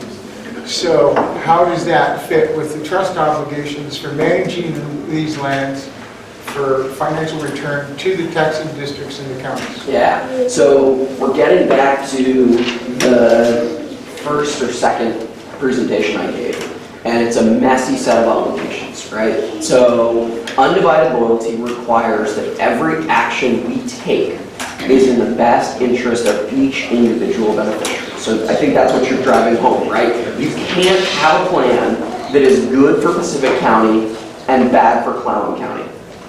I wasn't with the agency in the mid-90s when they did the analysis, but in looking at the documents that I've seen, the perspective of the department at the time, and it was approved by the board and it went unlitigated by Clallam County, was that it went unlitigated by Clallam County. The HCP? Did you sue over it? I think there was some litigation that we settled. I don't think it was unlitigated. No. I'd have to go back and look. About this. Yeah, anyway, Skamania County litigated the HCP route and then didn't have the money to pursue it. I'm pretty darn certain about that. But regardless, the analysis that was done at the time indicated that the certainty that was gained through the HCP for Clallam County as a beneficiary was worth the trade-off that was made in terms of the additional conservation burden in Clallam County. It is possible that if you look at the certainty that was gained for Pacific County versus the trade-off that they made, they got a better deal than Clallam County did. But the standard is that each individual beneficiary benefited from the decision. So if for Clallam County it was a decision right on the margin, but the conclusion was, yes, this is better, and if Pacific County it was, well, this is way better, that meets the standard. The key is it has to be in each one's best interest. It doesn't have to be the same amount in everybody's best interest. And that's why revenues have gone down. Part of that calculation would have been betting on the promise of how many feet rot. Oh, for sure. I mean, so 10 years from now, as you said, you weren't sitting in this seat that many years ago. You probably won't be sitting in this seat 10 years from now when they go through it again and say, why are we 3 billion board feet behind? I think you need to remember that the HCP and the sustainable harvest calculation are two different animals, right? The HCP, of course, has a major influence on the sustainable harvest calculation because the HCP affects your land base, right? And the land base is one of the big things that affects the calculation. But the obligation to comply with ESA exists, whether we had an HCP or didn't. So ESA is going to influence the SHC whether you chose an HCP or not. And if you look back at DNR's historic harvest levels, one of the things you see is that our harvest levels tanked in the early 90s because of the incredible uncertainty under which we were managing. It's what motivated the department to go and seek an HCP. So in the fullness of time, 19 years later, you or I or anybody could very reasonably and responsibly look at the trade-off that was made and say, you know what, this was not worth it. This was a bad decision that was made. But I would hasten to point out for everybody that the operating environment that they were in 20 years ago was a certain way, and they were motivated to make certain decisions based on the very real uncertainty that they were dealing with. I mean, there were years where the department was spending multiple $1 million annually on its spotted owl survey program, and still having tons of time and energy invested in sales that never made it through the process because they were getting litigated. So it just...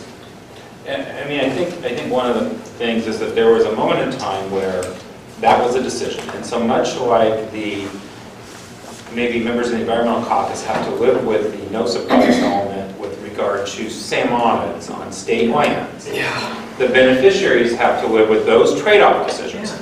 Now, that's when that was made. I think part of the challenge that is arising is in the uncompleted chapter that now is trying to be argued, well, now we need to look at where these lands are in this give and take of negotiations that's only recently kind of come out to the public. And some of the questions going on that the public might be questioning is like, why is there 30,000 acres over here in this area in Clallam County and not in Thurston and Lewis County, where you would probably need to make a bigger conservation effort if you wanted to actually preserve and protect the species there. Those might be some of those questions that people are, and at that point, if those trade-offs are going to occur, those have to be defined and explained at a very different level than the 1996 level. Yes, and that is what is going to happen. So what's going to unfold over the period of time that the Board of Natural Resources makes its choices around the murrelet, around the sustainable harvest, is a lot of economic analysis and volume numbers on a trust-by-trust basis for different alternatives so that folks can see, wait a minute, maybe I'm okay with alternative B in the murrelet strategy, but maybe I hate alternative F or vice versa for the biological consequences, for the impacts to particular trust beneficiaries. It's very plausible that you have a particular trust beneficiary really like one alternative and a different trust beneficiary really prefer another because the geography of the conservation varies amongst those alternatives. So that's, and just like when we did the HCP, my burden, the board's burden, is to decide that whatever alternative they pick is in the best interest of each individual beneficiary. It's not a collective, it's an individual, it's 20 individual choices. I will say, I think what you're going to be delivering is very different than what was delivered in 1996 and 7. In a good way. Yeah, no, I mean a very detailed way. Mr. Chairman? Yeah, I'd like to ask a question if I could. Go ahead. Can somebody answer the question in the last sentence under A2?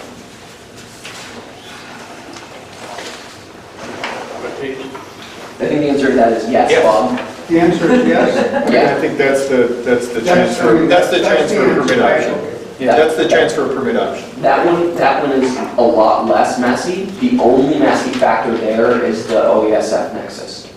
The OESF as a forest is part of the 92,000 acres, and the management for owls and things is actually the easier part. It would be the adaptive management, ongoing research and monitoring commitments. The OESF is where the department committed to doing a lot of that. And so, but if you haven't done it, you don't have to worry about it. Well, so I would beg to differ that we haven't done it. On all of that? Okay, thank you. Thank you. You have not lived up to what that forest, you have not at all implemented what that forest was intended to be. There's no reasonable way you can say that. And I'm glad you said that, because that's not what I was trying to argue. What I was merely trying to say is that there's a research and monitoring function that forest plays that has been carried out, There have been studies conducted on DNR managed lands in the OESF on a variety of subjects By DNR and the Forest Service. by DNR and others. And if Clallam County took over management of 92,000 acres, the one wrinkle that I see is the department in Clallam County would need to formulate a partnership so that we're collaborating on the research and monitoring. That's all I was trying to say. I wasn't trying to, I agree with you. I agree. If you look back at the OESF and what it was doing and how it looks today, It is I very much agree. a zone for us. I agree. As you say, I no, think Jason and I responded to the same. Sorry, yeah, I'm glad you said it. That's an You gave me a issue chance where to- you probably won't find any disagreement. Yeah. No. Passion. Are you ready to move to D? Thank you. So one question though is, if you went under the current HCP, and Tom had made that comment, and had said if you presume that, after you go through these 19 or 20 steps, and they are literally very procedural votes and drafting of legislation and hearings and committees and rule committees, things that a few of us in this room would argue are not just, oh, you check that box tomorrow steps. That then they'd have to go to the service and say, this is the transfer. In some ways, some of those issues would probably have been brought up, or reason to be brought up, probably in one of those 19 or 20 steps. Passing a law saying this is what we're going to do, but if the law is passed, they have to follow the law. State law is not going to cover. No, they have to comply with state statutes.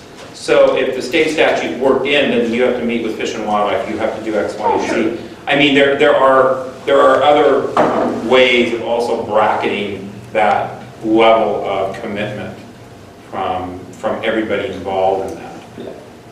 To be clear though, on they have to comply with state law, federal regulator, the people who come to them and seek permits have to comply with their state laws. Correct, I'm sorry. And so The county would if have. USFWS is going to negotiate an HCP with an applicant, the applicant's going to have to comply with whatever their local rules are, and therefore they care. But no, I mean, if a state law was passed that tried to change the way the Endangered Species Act works in Washington, that wouldn't work. So if you look at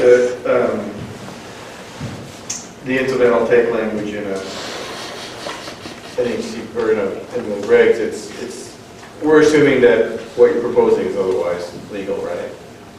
Or lawful. So we're assuming that you're complying. In order for our permit to be valid, we're assuming you're complying with all of our state and federal regulations and laws. This is common sense. Yes. So are we ready to talk about B? What was the next subject? B. Oh, yeah, I was going to ask. I think most of those. Yeah, I was going to ask about B2. You talked about some Plum Creek or other. Yeah, so every forest land HCP and even ones that would cover developments have language in there that allows for some level of land transactions. Like I said earlier, some of those might be so minor that we just know they're going to happen. You tell us at the end of the year they happened in a report and we're done. Some are large enough that we want to meet and talk about and see what the consequences of those land transactions are. We would call those a major amendment. And that may require an applicant who holds an ITP and us to go back and do NEPA on an action like that. And I don't know, every HCP is a little different, so I don't know the scale, if it's 1% or 5% or 10% of any particular tree farm triggers that measure. I'd have to look at individual HCPs. And then I think there's actions that are large enough that we didn't even predict that were going to happen. I would call, in a situation like that, I would call that an unforeseen circumstance. We did not talk about it. We didn't call it a change. We didn't call it a minor amendment. We didn't call it a major amendment. We didn't call it change circumstances. That's something that probably would fall into the bucket of an unforeseen circumstance. We didn't foresee 100,000 acres of acreage coming out of the DNR HCP, so we didn't. I mean, analyze that. We didn't discuss it, we didn't talk about it. So none of that to date has occurred. I don't know what that would look like if we had to do that exercise. I would want to talk to the biologists and the attorneys and Eric and and DNR and kind of work through what that actually would mean. I don't know what it would mean. Well, it's less than 10%, but that moves directly into C. What you just said. Yeah, and those, like again, each HCP had individual, a minor amendment when we do this much. We're just going to do it, we'll notify you later. A major amendment is if we do this much, and we're going to call you and we're going to talk to you about this. Each HCP is different. I don't have the DNR HCP in front of me, so I don't know what that minor. DNR's language is that if an amendment does not increase the level of take that was authorized, it can qualify. We notify them. They have 30 days to say, hang on, we don't think this is minor. And if they don't say that, anything back within 30 days is assumed to be approved. Major amendment is if we think there is an increase in the take that was authorized. We get obviously a much longer review time. It's a more substantial action. So that's a different, probably more complicated analysis than just saying, is it 1% or is it 2% of the land base? And that's why I would tend to agree with Tim that the unforeseen circumstances clause in the HCP fits this scenario of Clallam County taking the land back and removing the 92,000 acres from the trust lands HCP. It fits that clause much better than a major amendment. Because you're not necessarily increasing the take that was authorized. It doesn't fit that. I just want to make sure I've got this right. Because, so the unforeseen circumstances would be in the situation of the withdrawal. Yes. And I'm just trying to make sure, because that was the language we were using earlier. Yeah. I'm trying to be consistent, so. I think it's safe to say they would want to analyze the effects of Clallam County taking over management of the lands but keeping the state trust lands HCP. But kind of a messy one. Yeah, in a nutshell, the HC, or unforeseen circumstances, says that something happened that we didn't predict. We're going to have to get together and talk about it and decide even if the HCP can be made whole anymore.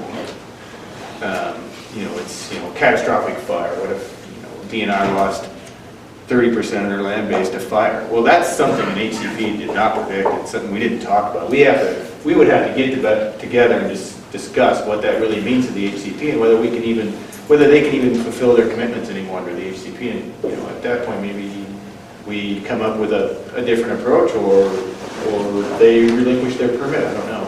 Yeah, you'd have to develop a new one or revised take numbers. You'd have coverage for. But that's all unforeseen circumstances. Is there an opportunity to work differently with DNR than we have in the past? For the county to take a more active role? As far as I understand it, the second part of the resolution under which this body is operating drives at that very question, right? This notion that perhaps the way to proceed isn't for the county to take over management of the lands, but for this group to discuss and recommend to the county commissioners some new role for the way in which the county as a beneficiary engages with the department as a manager and a steward of their land. That's explicit in the resolution. It is. And you can offer that right now. November might have after November, for all your honesty right now and hopefulness, we could very well, that could be scrapped in November. For sure. Yeah, I mean, the obligations don't change based on who the commissioner is, but I think we're all mature enough to understand that the practical realities do change. So, yeah. So, examples. I'd like to know if you have experience with or are aware of examples of unforeseen circumstances, not on a small HCP, but on these big programmatic land deals. Has there been a fire that's trashed 30%? Or? We have not, in Washington, we have not run into a situation that we've triggered unforeseen circumstances. I would have to check nationwide. I could probably ask Kevin that on my. That'd be really good to know. If that's happening. If there's any examples that have any of the slightest relevance. And if you remember kind of HCP development history, Toby, unforeseen or changed circumstances and unforeseen circumstances came along a little bit later in time than ACPs themselves. I want to say they came around the time of the 5-point policy. We were. I think we had a policy on this, and we were required to now address those and include them in ACPs. Yeah, no rules. You know, a change circumstance is something that you can predict, you talk about it, and you actually have measures in there that could address it. An unforeseen is something that you couldn't envision, and therefore you really can't talk about it. And when it happens, we're going to get together and talk about it and figure out what it means to the HCP. That hasn't happened in Washington, don't know about the rest of the nation. Rod, here. So just going back to the HCP questions. If there's an HCP, and if there are provisions regarding specific actions the applicant was supposed to take or undertake, and they don't, how does Fish and Wildlife enforce that? Well, I mean, certainly we try to work with any individual applicant and get them back in compliance. And usually that is successful. We can, simply pull the permit if that comes to that. We don't like to do that, but that's certainly, if you're not living up, to the deal's a deal, under no surprises or under the HCP that you sign up to, then there's actions that we can take to pull a permit. And we've dealt with our fair share of history on this HCP with that. Just to give a couple examples, the models that we committed to building for our interim strategy performed pretty darn well in Southwest Washington on the Inland Peninsula. We had a much harder time up in the Northwest Washington part of the state with that model. And so we had to work with US Fish to sign a concurrence letter that committed us to some additional things in the interim because what we agreed to wasn't quite working out.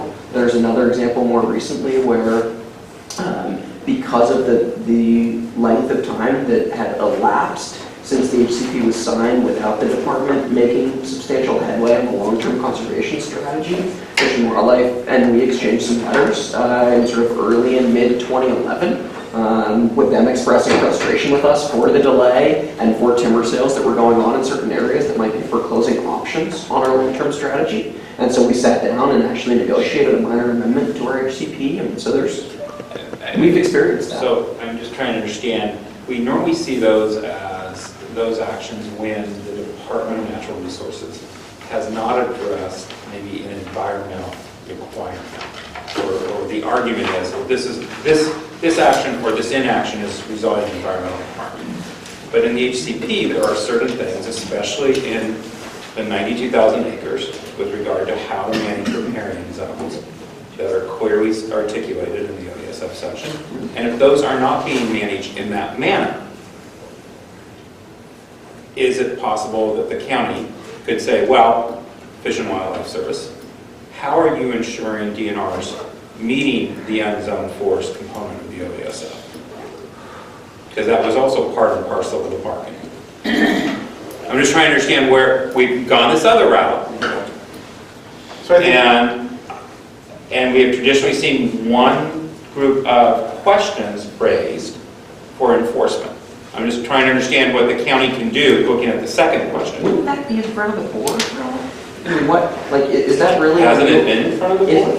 But has the board taken meaningful action to address the issue that you see? I mean, it feels weird to me that you would go to a federal regulator responsible for I'm just trying to for understand a species and say DNR's not implementing this flexibility that you gave them. I imagine they would say, well, the permit stands, they have the flexibility to be authorized. So the other answer there is it leading to more or less take? If it's leading to less take, it's less of an issue for us because you haven't exceeded the limits of your permit.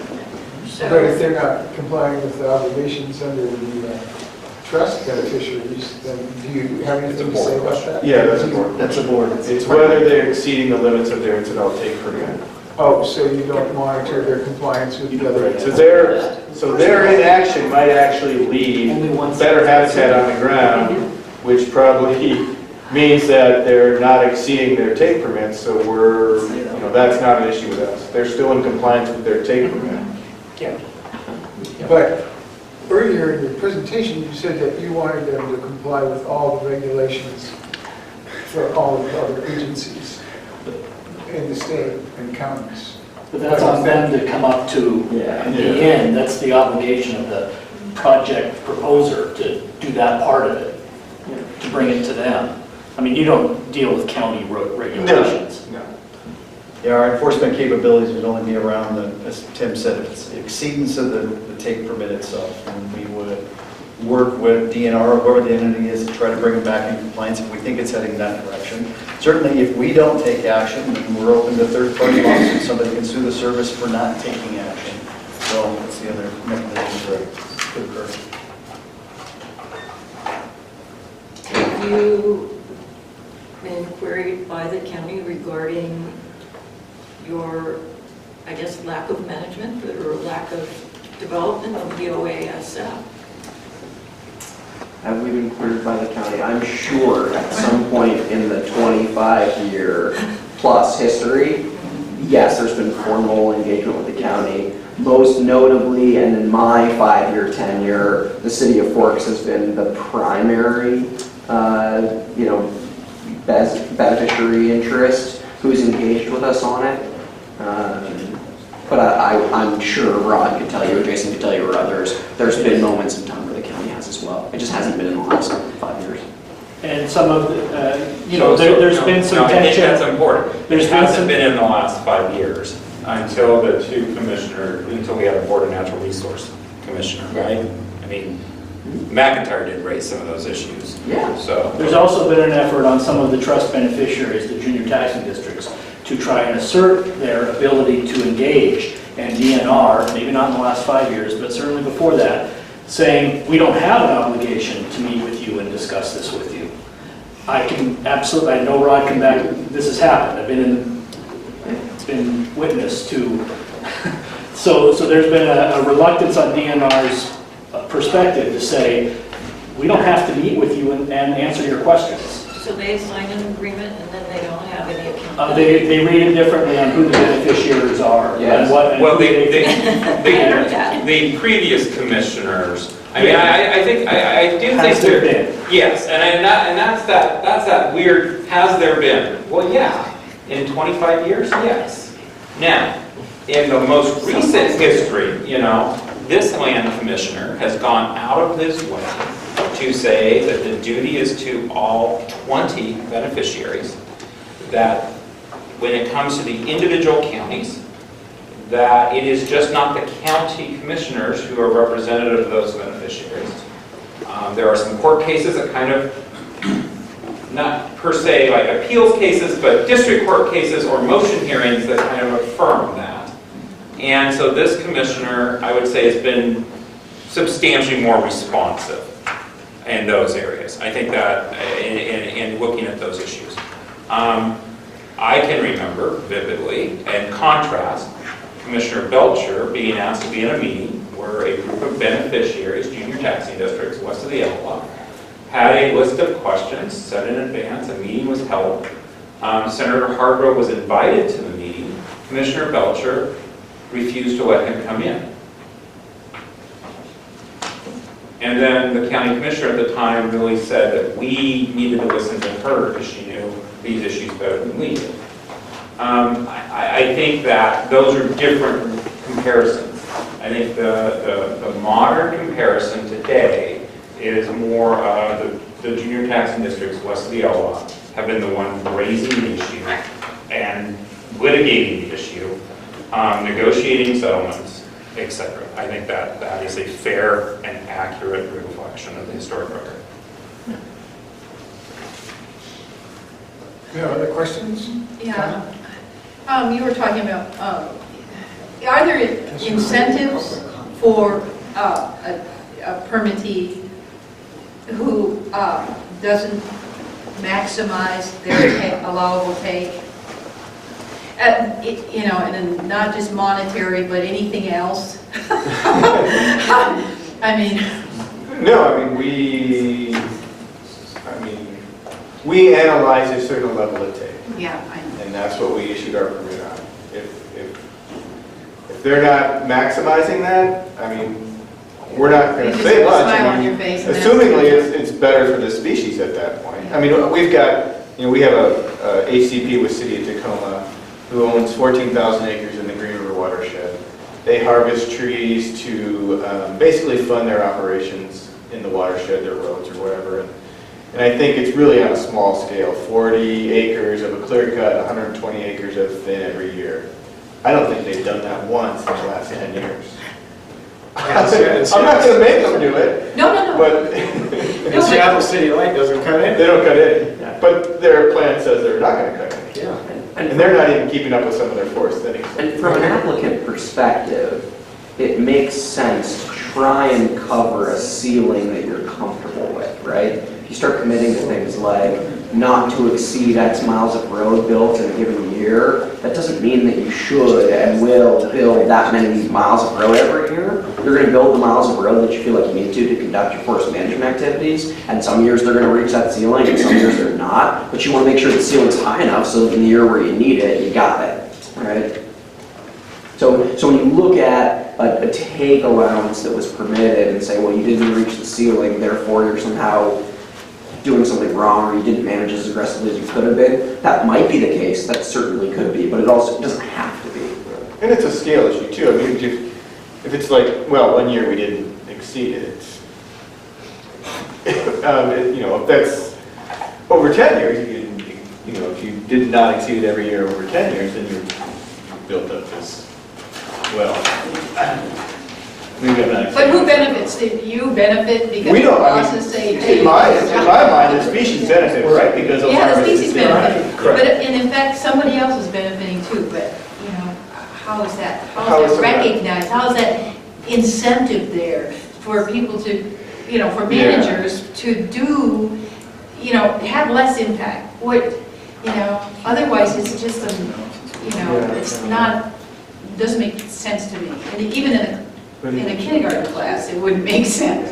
Because there's got to be some kind of reward or incentive or something to have less impact.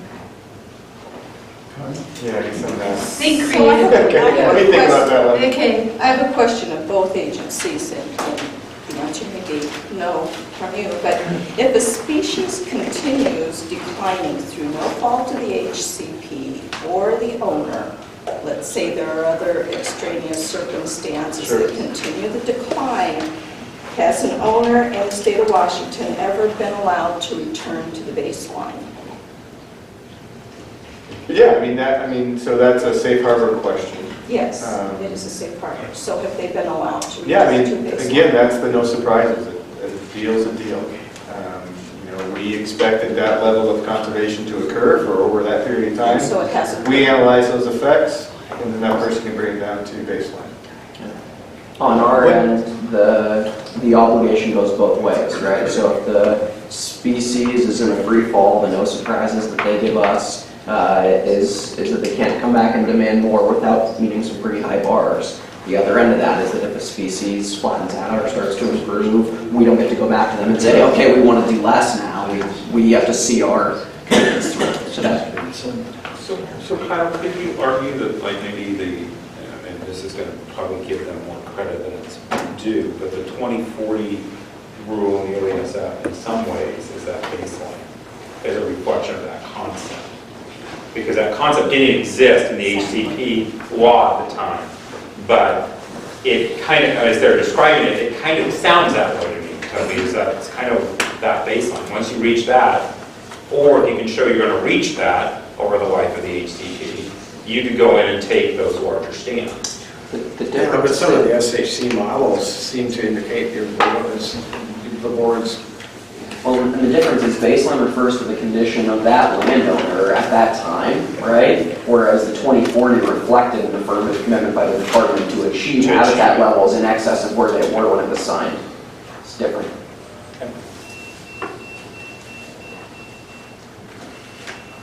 Other questions? Yeah, I want to get back to what Josie was talking about earlier, the no surprises. And I don't want to argue timber versus fish in this. point. I just want to find out if there's been cases where a species heading to extinction when indeed there has been surprises. No, not that I'm aware of. Okay, so, you know, the salmon could theoretically disappear in DNR lands and there would be no recourse. Well, I'm not saying there'd be no recourse. I guess we would have to, I mean, I'd have to think about how to address that. I mean, there's so many factors that play in the life cycle of the salmon. It's hard to say that DNR's prescriptions under the HCP were the cause that drove that extinction. I need more facts, I guess, is what I'm trying to say. That's what Jason's raising, is causation problems. Yes.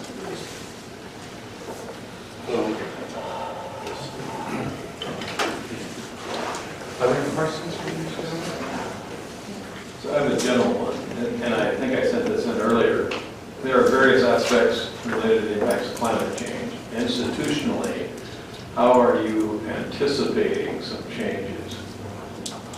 Whether it's soil moisture, wildfire, and maybe above your pay grade. Is that all shorter permits, all get wrapped into shorter permit times? That's one of the reasons Tim said we're going to shorter, because the uncertainty in the environment, climate change being a large driver. We have a science applications program within the Fish and Wildlife Service, and that's one of the principal things that they're looking at. You know, it's based on a lot of different modeling efforts. All models are wrong, just some are better than others. And so we're trying to narrow down that, okay, in the Pacific Northwest, whether it's the Cascade, that is long-term projections for snowpack. And then we're getting, I don't want to say pressured, but like our legal counsel wants us to take a very hard look at addressing climate change in all of our biological opinions, where in the past we didn't because of the uncertainty around it. Now they feel there's enough body of evidence that at least, you know, that we can use part of our analysis to say, this is an area that we're uncertain, and because of that uncertainty, we may, you know, be more conservative. Might that have been driven by some cases that caused your counsel to? Most recently, yes. And we also include that analysis now in NEPA. You'll see climate effects. Is there also better enforcement of compliance? So if a contractor cuts a third out of the buffer, the required buffer, are you stronger today than you were 5 years ago? No, I mean, that's a compliance issue, right? They're not compliance. But if you're trying to get cooler water, you know, for things you mentioned earlier, and there are examples of cuts inside the buffer, almost like it's doing business. Right. Will the enforcement be better? As your attorney said, we should enforce, that's one of the strategies. Should enforce more vigorously in those areas. We haven't heard him necessarily say that. Where a lot of times if we, you know, find out that there has been someone who's strayed from, whether it's a federal agency and their biological opinion we issued, they've cut broader. It's oftentimes a third party or it's a local citizen that's watching, because there's a lot of watch groups out there as well aware. They'll bring it to our attention. But we, you know, certainly once it goes into the enforcement and into our, you know, with our legal counsel, how they take that on, whether it was an egregious act, was it an accidental, was there something wrong with the mapping? I mean, a lot plays into that, but we do take them seriously. I mean, it's not that we can't turn a blind eye to anything that would violate a permit that we would issue, such as a, you know. And is the liability on the contractor or the underlying timberland owner? Or does the contract usually transfer that to the contractor monetarily? I mean, the HCP implementation liability is on the ITP, the permit holder.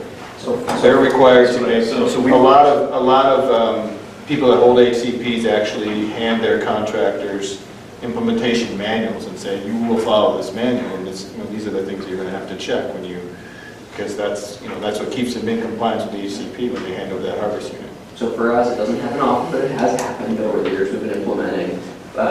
If we catch an HCP violation, we'll shut the contractor down, contact US Fish and Wildlife Service. We'll come to some sort of agreement about what our mitigation plan is going to be. Usually if we cut something, we set, we cut an acre here, we set 3 acres aside over there as mitigation. And then our contract that we have with our contractor gives us the authority to then analyze them for it. Have you done that? Yes. I would like to observe that the Olympic Forest Coalition has complained to the Fish and Wildlife Service about the ambiguity, the gray area with the riparian management. We've complained about how it's been interpreted, you know about this too. We've done extensive data analysis showing that what we think is that the riparian areas are being overcut relative to what the HCP says. Fish and Wildlife Service apparently doesn't agree since you haven't told them not to do it. We certainly disagree since we're harvesting. Yeah, exactly. So it's not just a matter of Mike's, raising the issue of flat out mistakes on the ground. It's a matter of interpretation of what's allowed. But at the OESF, I can't see you met your overcut and riparian. So I don't think they've cut riparian. That's what I just said.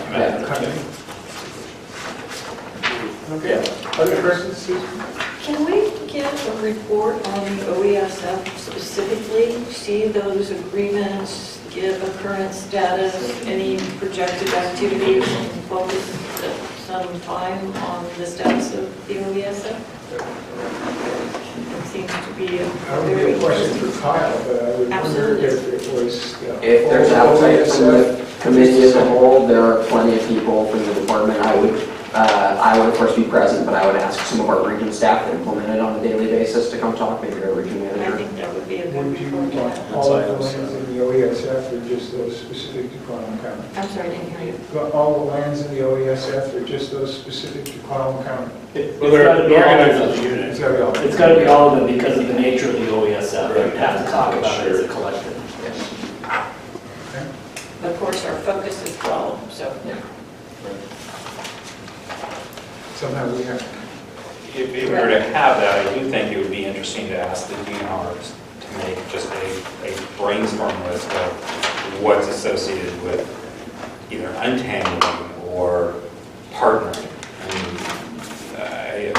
When you talked about that, we'd have to have some partnership agreement if the reconveyance occurred. Yeah. About what? I mean, my mind started going, what about this, what about this, what about this, what about that page, what about this? And I think if you, and again, it's those of us who read those documents over and over would be sitting there going, well, what about that? How would you do that? Coleman, did you want to? Yeah, I just wanted to go back to the no surprise. Sure. I'm sure this has been challenged in court at some place in the country. So when we first came out with that statute, it was challenged and then it was upheld. It was litigated Profusely, probably. Yeah, when it first came out as a policy or as a statute, it was litigated pretty well. There was a national effort by the environmental community It was good. And then, so it's unchallengeable in court, even if there's new scientific evidence. It's a contract. I mean, now we're going to contract law. Okay, I'm just... You certainly right to challenge it, but the case law being... Well, I mean, it would hold up likely. If Congress says that gravity goes up, That's the law. And then And it'll be beautiful. Then I had another question about the SHAs. Sure. And these are all for, I see the city of Everett, that's a government entity. Yes. And these probably, Port Blakely, 45,000 acres, it's probably not contiguous. No, that's in patches, yeah. Yeah, so the effectiveness of it would depend on the size of the patches. So 300 Sure. patch would not work. In some of their lands, it's adjacent to similar habitat on Forest Service, so they're kind of trying to kind of enhance that or complement that habitat. So they might be, the habitat that's covered under that plan might be, for a better word, packing up against Forest Service land, so you create a larger patch. We develop SHAs across the country if we can get a collection of maybe private landowners, if it's a smaller scale species or something like that. But where they come to agreement, we can develop one for all of those. For that very reason, Tim said, to try to bolster any recovery that's occurring either on public land or elsewhere. Oh, I noticed Mr. Bloom's on the room. I was told recently that DNR was trying to get conservation easements on private land for whereabouts. There is an effort on part of DNR and other stakeholders to develop a safe harbor agreement for spotted owls. We are involved in that, but I don't think it's gone real far yet. I think they're just starting to get going. I'm getting a good chunk of land for spotted owl. What's that? If you were doing it for spotted owl, you need a pretty big chunk of land. Yeah. But I think it's it would be part of the forest practices rule. I believe that's how they're doing it, but I'm not sure. More questions? Thank you. Thank you. Thank you very much. Presentation, you've given us your contact information, if we should have questions. I'll leave some business cards here, and then I have also a few copies of the Endangered Species Act if you'd like to. Sure, there's some late night reading for the leisure. I only have 4, you guys. I'm going to throw them up in the middle and just step back. How's that?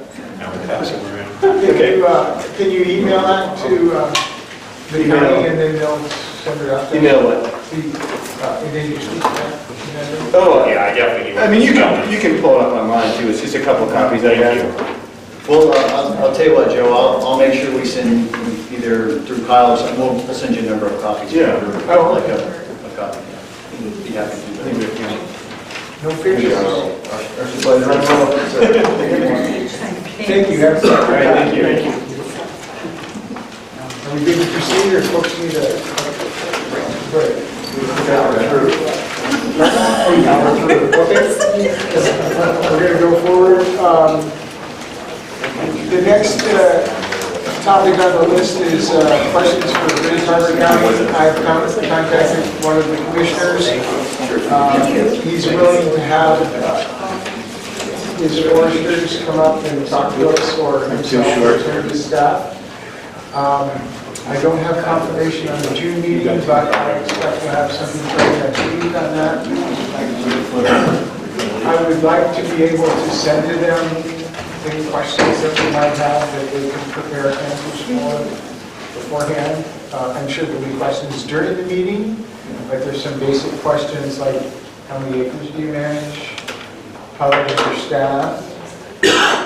What percent of your land base is set aside for riparian or conservation issues? What regulations do you use? I'm assuming it's the Forest and Fish HCP, but I don't know for sure. Or if there are other county regulations that they have on top of those. So those are the types of questions that we're looking for. Go ahead. Yeah, go ahead. Rotation, I'd be interested in that. And I would add to that, make it a little bit more general. Is there a specific management plan? I mean, if they do it, how do they do it? How do they develop a plan? And is there a rotation calculated? So like DNR's got this plan. Does Grace Harbor have a small one? Is there acreage small? How do they decide? So you want I just want to know what calculation or? Yeah, how do they? Do they have a document? Yeah, what kind of planning do they do? Do they have a budget document? Cost. Yeah, Well, that's kind of that step, but I'll put that down. Yeah, overall costs. Before any of the conversion, property conveyance. Well, No, they never conveyed. They were required to, and the rumor is They didn't convey. Burke Hall said, we're not fighting that fight. That's the rumor. Mr. Chairman? There must have been some hard dudes. Go ahead. I'm born and raised in Aberdeen. Sorry. I talked to the people in Montesano, and they tell me that they do not manage DNR land. That the land that they're managing is the land that was taken in lieu of taxes. That's right. That's what we're talking about. They do not manage the Department of Natural Resources land. That's right. You're not giving to them. That's fine, okay. Yeah. So you're not comparing apples to apples when you're talking about what they're doing. And you cannot compare the economy of Grace Harbor with the economy of Clallam County because of the land ownership. It's just very different. These are the same lands. These are lands right now, DNR land manages and trusts that were taken in lieu of taken as tax repossessions here. That's what DNR, those are the acres we're talking about. DNR, or Grace Harbor County, repossessed those to themselves rather than have them managed for them by DNR. Right. So it's apples to It is apples to apples. Okay, and I apologize for that, because I keep getting your federal grant Yes, to the right. state. See, there's where, and I haven't been in this industry for a long time, and that's 1994, and I apologize for that. But the impression that Grace Harbor is managing something different from what we are, or what we're going to do, that's a tricky, you can't, I don't think you can compare apples with oranges. It's a very small operation. They don't have a lot of timber down there. Well, according to the conversation I had in the telephone with the county commissioners, it's 40,000 acres. And that's, he was going to refine that number, but that's what he thought it was. That includes Okay, DNR land as that's well. the county, that's the county trust lands, that was the specific question. I do think folks need to really spend some time and going back through the first two presentations by DNR, because some of the questions I've noticed in taking the minutes and watching the meetings repeatedly is that the lands in question here are state forest lands. They were lands that counties acquired because taxes were not paid for on those lands, mostly in the 20s and 30s. And in the 30s and early 40s, there was a requirement that the state legislature passed that those lands be deeded to the state forest board, and the state forest board would then manage those lands on behalf of those counties.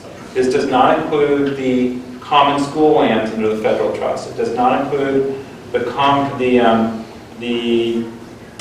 3 colleges. It does not include the research college. It's none of the constitutional trust. And there's a very big difference here.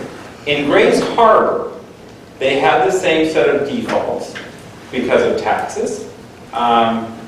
He's written an interesting paper on what actually caused that. And but they did not convey they did not ever sign the titles because they were required to sign title over. And Grace Harbor did not do it. And so they managed 40,000 acres of those lands that they acquired around that 1920-30 period. At the same time, Clallam's commissioners turned them over pursuant to the requirement of the law. So you mean we could bring suit to get Clallam County to get...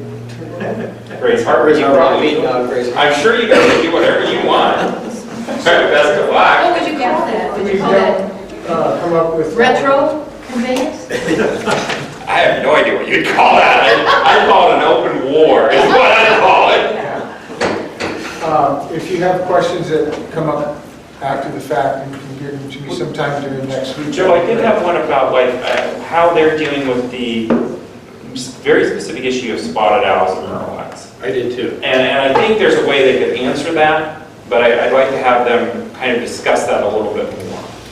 Because 40,000 acres is a large. So that's specific to what I said, what regulations? Yes, but more of how they're doing that. And I would like fish included in that too. Owls and Management costs per acre per year. Just a second. Well, I have, what is the budget, so... Well, I would suggest before they come into the room that everybody takes that map of ownership and take a look at where those 40,000 acres are. They are not in a singular block. Right, that's right. They're pretty much peppered all over. That's pretty much, except for, you notice that compound. Yeah, well, Clallam has the Clallam block. Right, that's on 16,000 acres. So. There's also harvest volumes, maybe a decadal harvest, average decadal harvest or a volume.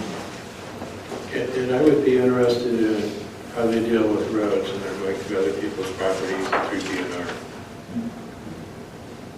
I was going to raise that one, but also wildfire protection, some other services that they explicitly say what DNR does for them. And then, And what agreements do they have, you know?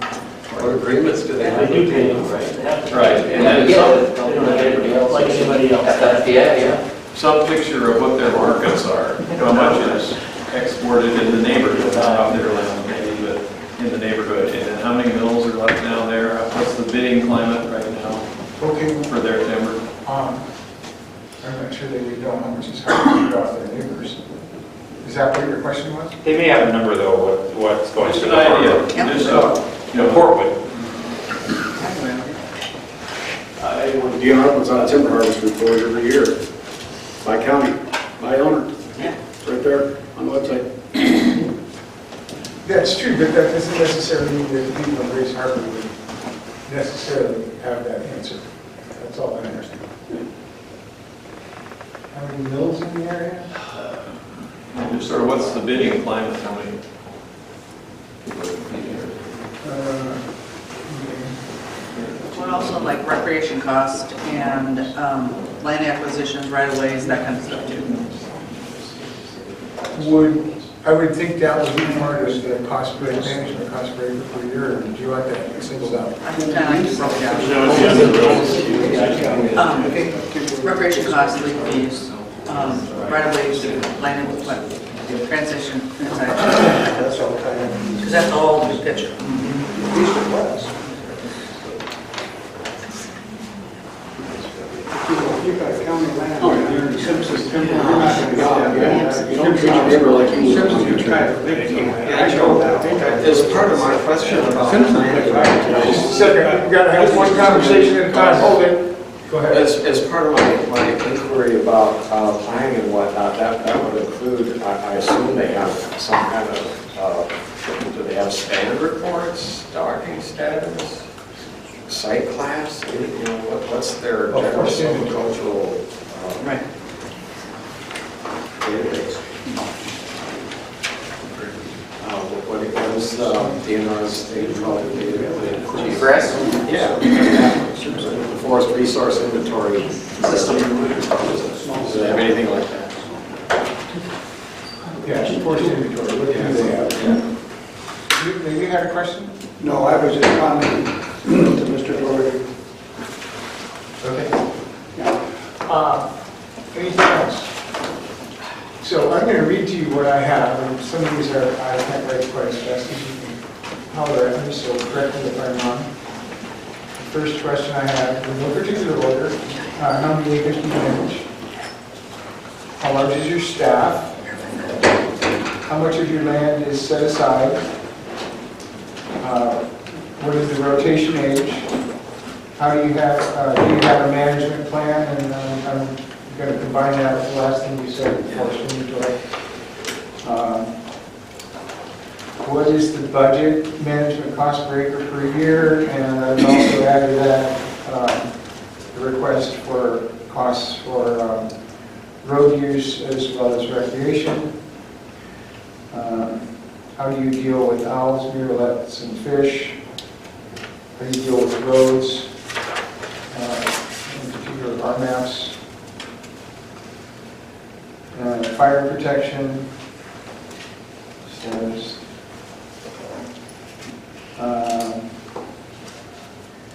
How many mills in the area, and what is the digging climate?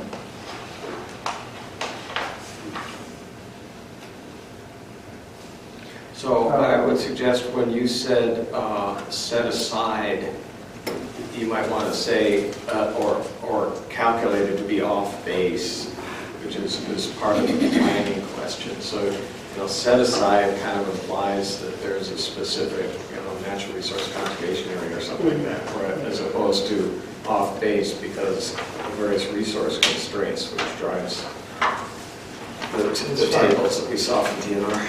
Yeah.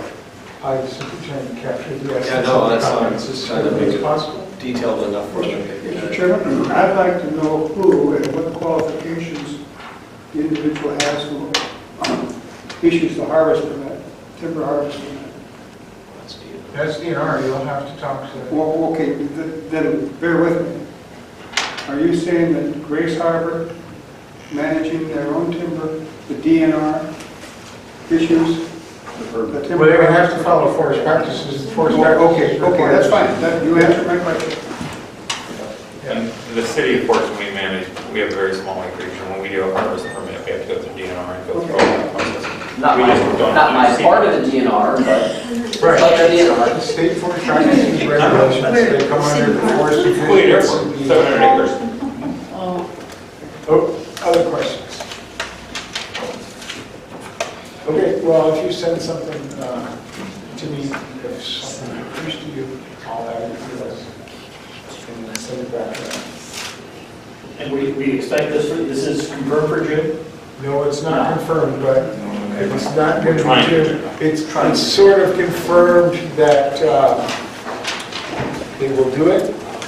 At the time I talked to them, I did not have the groups scheduled together as to, we put this on the June agenda, and if that doesn't work with them, then we'll have to what the June agenda says. And I will say, if you go to the things I handed out, I was trying to find a copy, we laid out May, June, and July, and Grace Harbor, I think, was the float in there. Okay.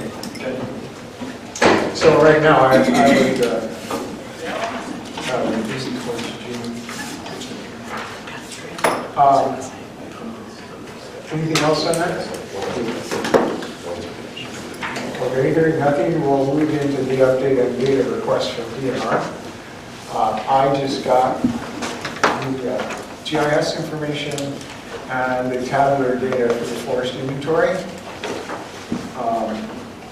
I got it Wednesday night. I had a brief look at it. It's modeled data with some data points to support it. I've looked at like 4 areas. First one in a little bit of detail, and it looks like the age is off by about 5 years. And the volume is a little bit high, but that's just a quick glimpse of it. I know the age is off because I have aerial photos to show that that's the case. But I think there should be some closer look at it now, look at what I can look at in the time that I have. But those are just areas that I was familiar with in the first place. And that, of course, is the basis of what we suggest would be planned. It does not have, it's got site index, it's got acres, it's got set aside, net and gross acres. It does not have volume by species, and trees per acre, average diameters, and heights for individual species that we would expect, or a stand table. So I understand those are not even part of the inventory as DNR has it. Be a better point of question than me question, but that's what he's That's telling you. pretty much what he's telling me. Fair enough. That's what I got. I did not get where the volume goes data, which is not a Department of Natural Resources document. It's tracked by the Department of Revenue. When you buy a public timber sale, you have to file after you've harvested it. You have to tell the State Department of Revenue where the timber went. So answer the question of what mills does public timber go through. So you can tell me if I'm either speaking out of school on it. It is not something you programmatically track. Correct. So you cannot, the result being that DNR cannot calculate regularly a cutout to cruise ratio, which would tell them, when we say, you heard I forgot the person in charge of the state of Washington here, all models are bad, some are useful. It's difficult to know how useful a model is if you don't know what it's outputting. So we don't have that. But, they exist at the Department of Revenue. They're just not collected right now.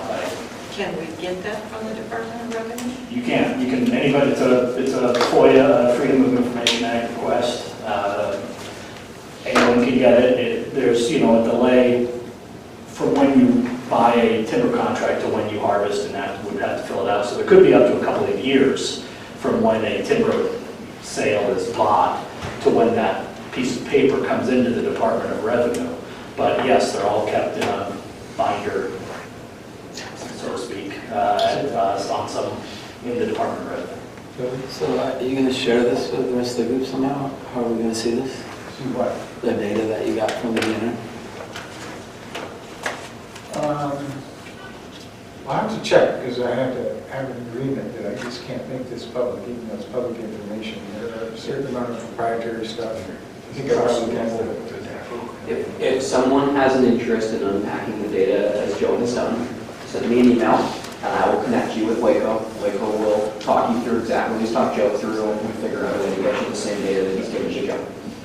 But it's not like a map.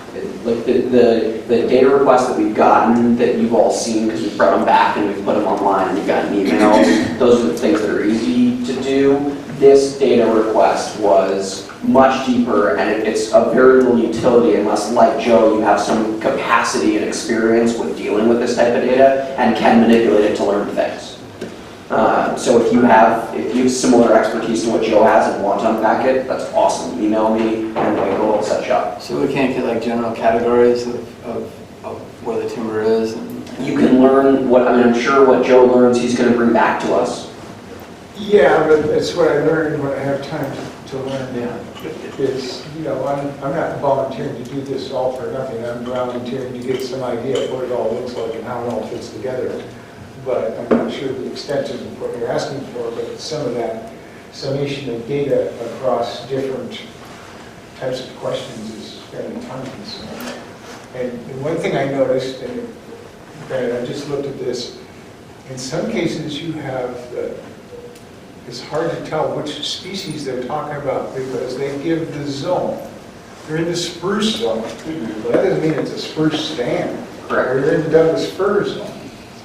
That's just, those are just forest habitats. They're not actually trees necessarily.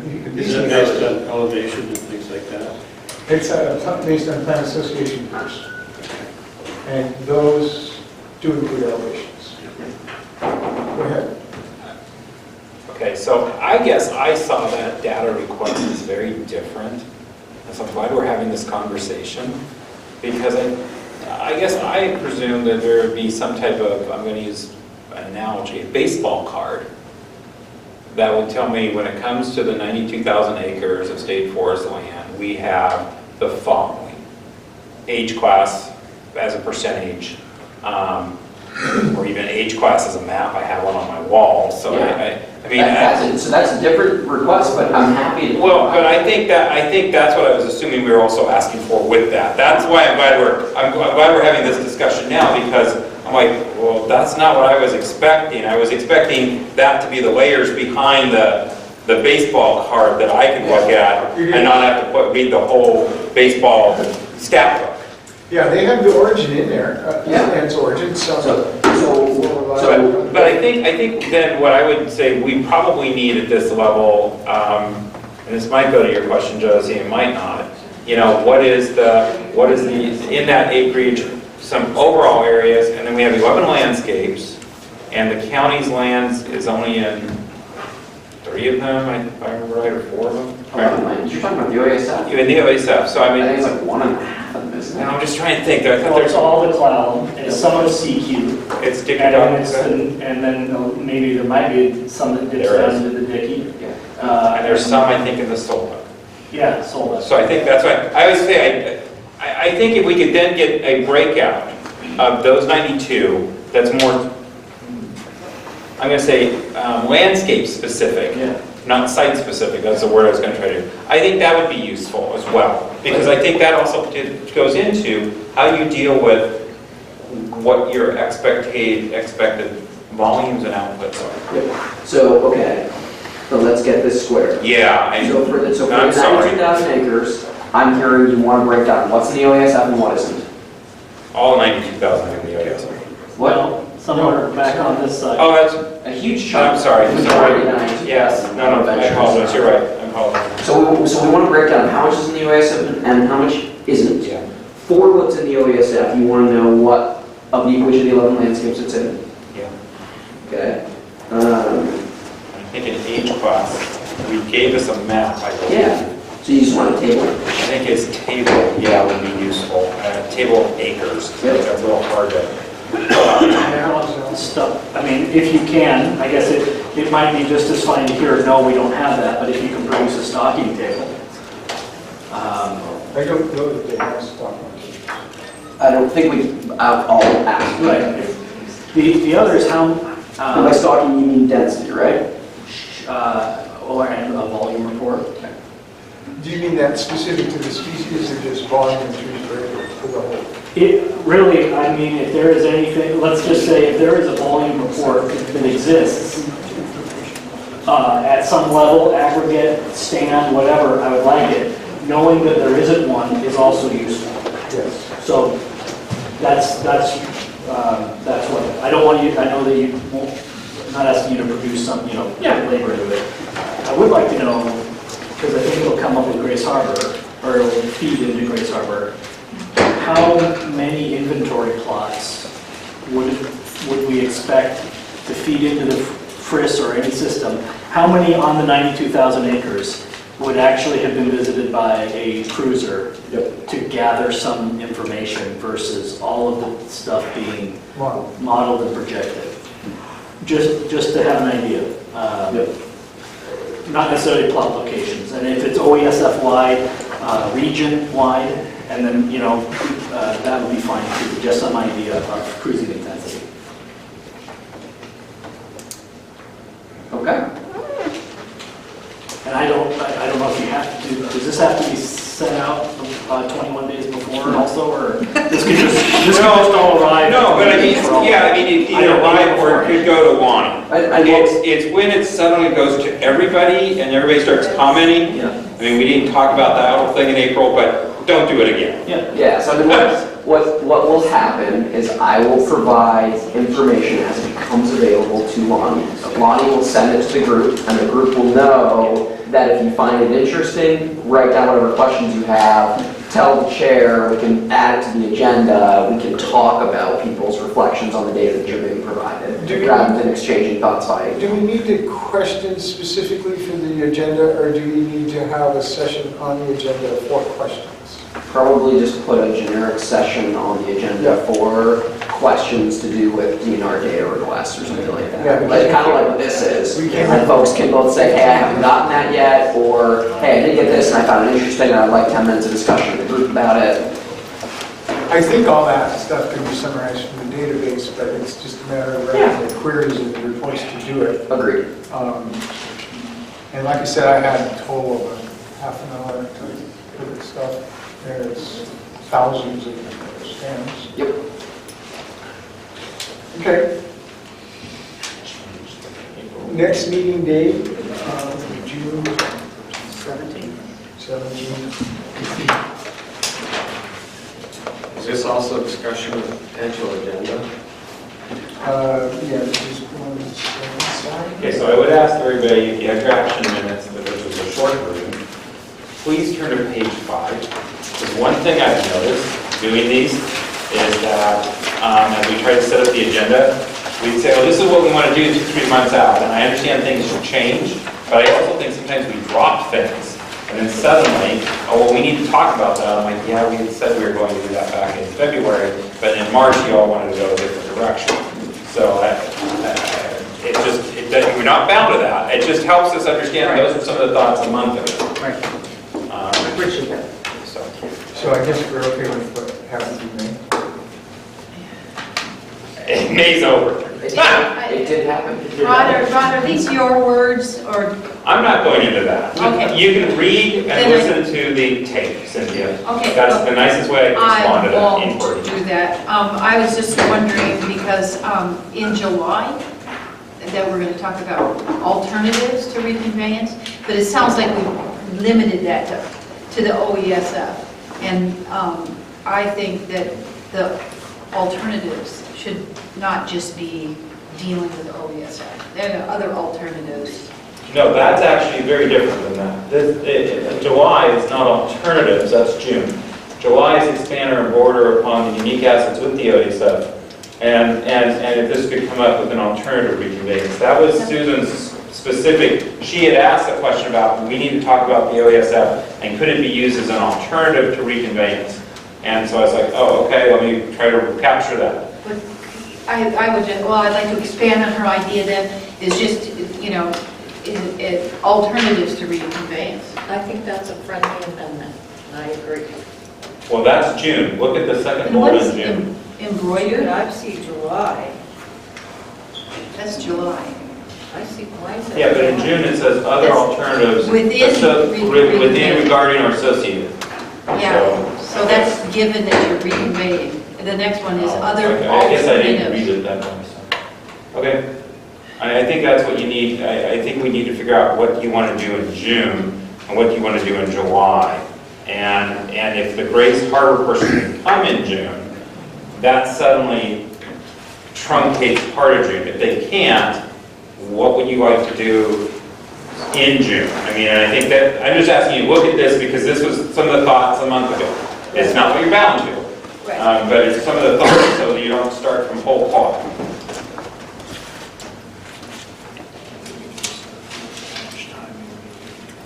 I think if the person comes from Grace Harbor, based upon what we just saw, I'd almost say they'll be lucky if they get out by 2. I mean, honestly, I think that's going to be that's going to be a good 2 hours. Yeah, without even talking to you, there's 15 questions, and I can't imagine how many more questions we're going to come up with when they're here. Yeah. So, and it clearly states in our direction to consider reconveyance and alternatives. So that will be, however, these words may or may not satisfy your curiosity. That will be what it will be.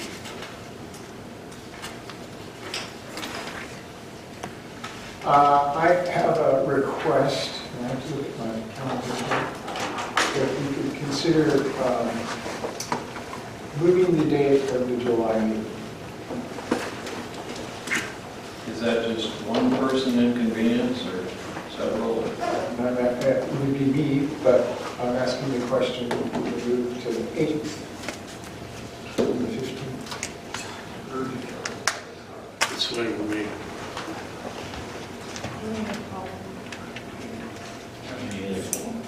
Okay, so that would mean we would meet on the second Friday, which would be the 8th of July, if folks are comfortable with that. I made a call, you know. Is there any way, if we're just moving, is there any way to go the other way and go a week after? The 8th is real close to a long weekend vacation. I'm into August then, because I'm leaving on the 14th and coming back on the 1st. All right. So. And so what I would suggest then, under the rules of the Open Public Meetings Act, that would be a special meeting. And we are bookended by what we put on the agenda. So if you're looking at what we're going to do, if the Grace Harbor person comes in, and we just say Grace Harbor discussion, but then we want to have a discussion about the drought conditions in the OUSF, okay? Because that's what's going on at this point in time. And that's not on the agenda. We can't really talk about that in a special meeting. Many of us in the legal profession would argue a special meeting, you've got these really big, significant constraints on it. So just keep that in mind. I think, and just so when we plan the July agenda, you'll hear me say that again in June, okay? And counting out the days, you can't get to 21. Maybe we should ask Mr. Lee if he's prepared to chair a meeting in July. That's assuming, my okay is assuming that the person who's supposed to speak is checked. Have you checked with this? No. The presenter for that under July? There's not 21 days between the June meeting and the July proposed meeting? Is that right? I don't think so. I'd have to look at it. That's no problem other than the approval of the minutes. Like, life goes on. We're about to experience 2 months of not having meeting minutes approved, and somehow I think we're going to function. I thought we did, but Ms. Turner didn't think we did.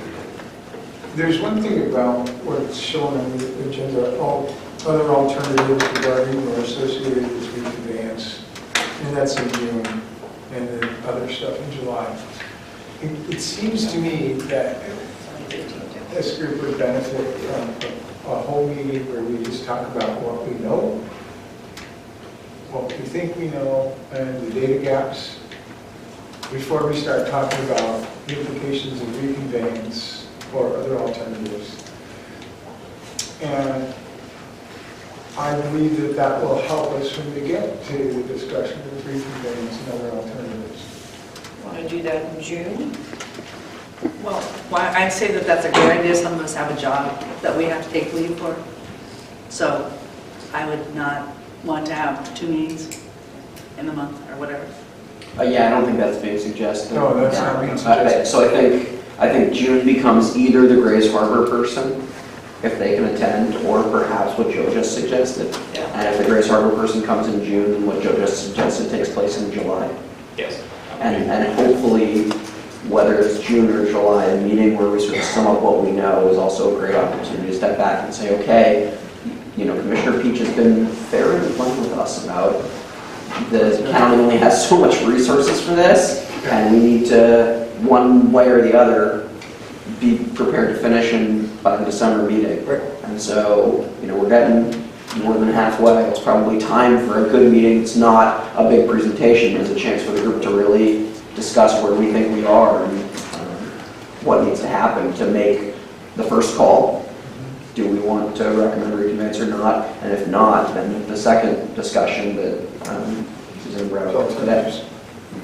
I have some concerns about bleeding over into what is the July meeting with any additional stuff from the June meeting.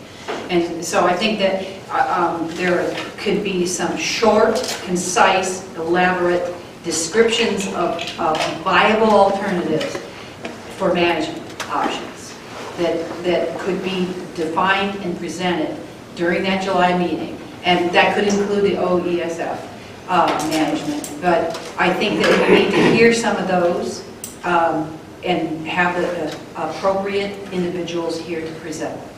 And so I'm actively interested in what is presented as alternatives to reconveyance. And so I don't want to pollute it with anything from a previous meeting. That was the point I was trying to make. Not that you were maybe inferring that. I guess I was actually thinking that the June meeting would be devoted almost entirely to the Grays Harbor person. Right. The July meeting would be devoted almost entirely to a summation of where we are. You wouldn't have a major discussion of alternatives to reconveyance at the July or the June meeting. And so when would we do that? Most likely August, assuming that's where the group, after you've had a chance to reflect and discuss, sees yourself going. And yeah, either that June or July. Okay, well, that's fine, as long as we... I agree with you. It needs to be a good discussion. Yeah. You don't want to try and pack an agenda. Not to That sounds like a whole meeting in August. I agree. Because that's not going to be a small 1, 2, 3, here they are. Well, you could. I've seen it done. No, you know. I think that's I good. don't think this group would But that's- like that. That's a really DNR-centric, if we don't reconvey, DNR continues to manage. And then So you go to that's question 2. That's asking then DNR to have people, if it's a bam, bam, bam, what are they? That's just making sure that you have, I don't know what that would look like, because it would sound like it's still just going Well, it's for what the he's HCP. presenting, see earlier presentations. But, Yeah. but that would be in August that we would have some DNR people maybe coming. Yeah, but as best I can tell, there's really only 3 options that are on the table here. Yeah. There's Clallam County takes its lands back and gets out of the state trust lands HCP. There's Clallam County takes management back and stays in the HCP. There's DNR continues to manage the land, and that de facto is under what I've already presented to you. Yes. Same management framework, management fees, what we're going to spend money on, the HCP is going to stay in place. The difference, you know, the spin-off there, and that's really part 2 of the question is, okay, if it isn't 1 or 2, if it is DNR continues to manage the land, what steps can be taken by Clallam County and others in this room to engage with the department and the board to ensure better partnership, better understanding of what's going on by the folks around the table, and hopefully better outcomes, right? So that would be under the 3rd bucket for me, but it wouldn't be status quo from the standpoint of there'd be different expectations by people in this room about the way in which they're going to interact with the department and perhaps what the department's going to bring to you and how often and how that dialogue's going to go. Or I see that as a separate management alternative. focus. how the DNR is focused, what are they focusing on? Is it business as usual? And improvements in business as usual, or is it an entirely different focus, such as maybe a focus on forest health? I don't know, but I would like to see that enter into the discussion. If it's something that you think enters within the constitutional framework that the lands were given to us, then I think that's on the table. If it's talking about some different mandate for the lands, then you're changing something that I have very little control over and is pretty far outside the purview of this. Well, I'm sure that most of us wish and hope for increased economy of scale, better returns to the county, better returns to the taxing districts. And so those all options would mean a change in focus and basically an examination of those possibilities. And maybe you could call me naive, but I think they're there. I think that's a reality. I see it happening in other places, so. I guess I'm not tracking. No, can we make more money doing things differently? Either doing things differently or like carbon and... Or health, recreation related, just, Now I'm tracking. Okay. I'm getting, with regard to this August, because I do think it makes sense to have the June, have these two concepts, Grace Harbor, or what we know, what we think we know, where's our data gaps, what are people's, because there's one meeting where folks wanted to have like 3 minutes or something to say this is what is a concern or issue to them. So those are those two meetings, either or, we switch June or July depending on the Grace Harbor person's availability. I think in August with this idea of the two reconveyance options, and I think those are fair. Then I think when you get to DNR bucket 3, there's kind of an A, B, or C scale. Sure. Do nothing alternative, do something different, do something very, very different, and what those would be. I don't think, if folks are expecting someone to present those, I'm at us. And so one suggestion I would have maybe is we divide the meeting up and do it more of a kind of like facilitated brainstorm with a chart or on an Excel sheet where you have reconveyed to the county, withdraw, and try to figure out like 3 or 4 columns that we can use as a collective all the way down those options. Sort of like pros, cons, question marks type of thing? Yeah, that may be it, or yeah, I'm just trying to figure out how to do that where then everybody can say, well, this is what I'm concerned about. So you get that concern out there. Well, and try to capture that in some document. I'm really concerned about how we do that. This presentation that you're referring to has got to be made by us. I mean, the DNR is not obligated to come to us and give us alternatives. This is a working group that needs to start producing something of value for the county. My question is, where does arrearage come into this discussion? Well, I would argue that's the do nothing alternative under DNR option A.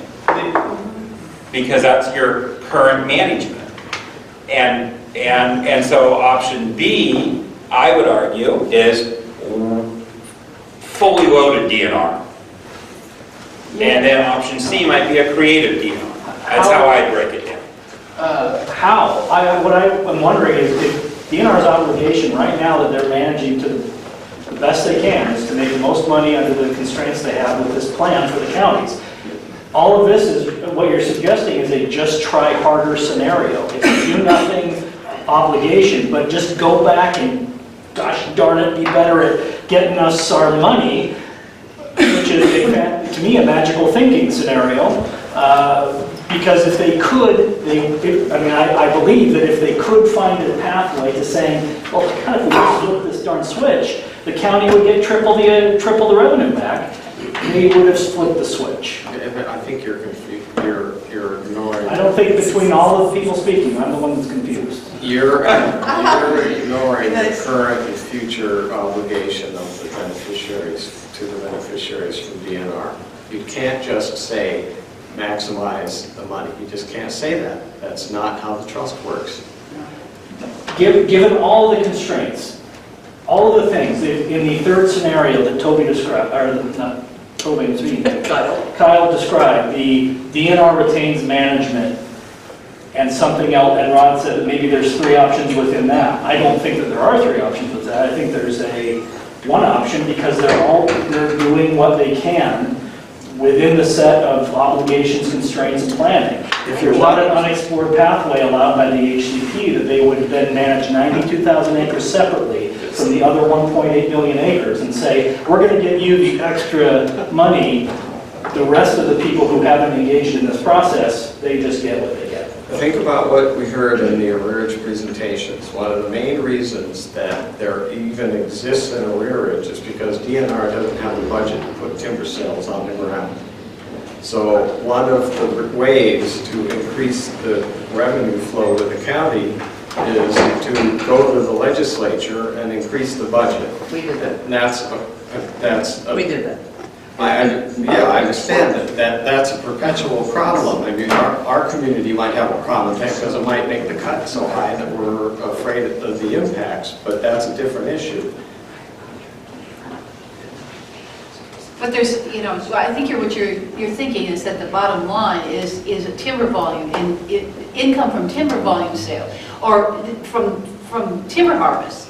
And that's not necessarily where income can come from. So considering other sources of income, use your creative side of your head. Sure. And think of all the endless possibilities. And then put those into the I can. Well, yeah. Now put those into the constraints that DNR is allowed to operate within, and why wouldn't they be doing those if they could? Well, because they've never probably thought that they could do a different management scheme, because the county would say, this is what we want to focus on here, because it's more productive, because it's what the people want. Well, the county hasn't been getting its way. Well, so everybody been coming and saying, dude, be surprised. we're here. This is where I would say, I would argue until, just doing my timeline, sorry, give me a sec, 16, until really 2014. You all work with the assumption that Clallam County was there at the DNR demanding an increase in volume, or that they knew their sales requirements. I don't think the record shows that. I think a few of us could go and pull the notes and name it, and you'll find that there is a level of near silence. And that I think if you made a recommendation, let's say you determine DNR is going to manage, let's say that's the decision, and this body to make that as the majority position, and they say, we think the county needs to be more engaged and you need to assign specific staff that meets with DNR monthly, they need to know where the sales are going, what happens when the sales is dropped, why it's being dropped, and brief the commissioners about the impact of those decisions on those budgets, and also to the junior taxing districts that also benefit from that. That's a very different model of how things have been operating in my 22 years here. And I think that maybe it's not DNR creativity, but it's not DNR doing what they've been doing either. I don't know where you put it, and that's why I'm like, I think when you get to the DNR third box, you've got these columns of continue what DNR does currently, do something different, and various versions of these columns over, and you have to define what those mean. And then you have to say, okay, if that's what you're wanting the DNR to do, what do you do to make that happen? And I think this group would have some really interesting conversations about that. I think there'd be some folks saying, well, how are you measuring their outcomes? And how is DNR reporting those to you, the county, to where you're aware of what that's doing? I know what we forced DNR report out of my area, and it's a very, very blunt discussion about the volume. And that is one of the things they bring in to the quarterly meetings at Clallam County. I have been told by 3 Olympic regional managers, our meetings on the West End are very, very different than the meetings in Port Angeles. So can I suggest that we've drifted from agenda planning to, I think actually a really good conversation and what ought to make up a chunk of the substance of either June or July, depending on when the Grace Harbor person, because this is the conversation.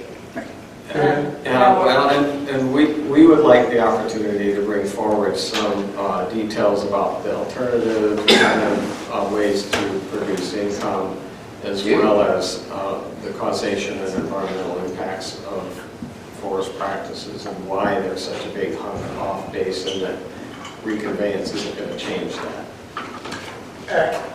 I would be reluctant to talk about forest practices rules because we already... No, I'm not talking about forest practices rules. I'm talking about forest practices. The impact of forestry and shorter rotations, the linkage between shorter rotation. If you want to increase your harvest, you're going to want to increase your on base and shorten your rotations. Isn't that the two easiest ways? And if you do that, the science is 100% clear, you'll have more environmental impacts, and we want to present that so that it's unambiguous that those two alternatives are not in the cards for reconveyance. Well, that sounds to me like making a statement as to the adequacy of the forest practices regulations. I'd just say write your paper and just make sure we get it in advance. I mean, very right, especially if you're going to figure out how to talk about these options in August, and not make a decision on the options, but just how to define the options. What are the questions? What are some of the issues? What are people's concerns?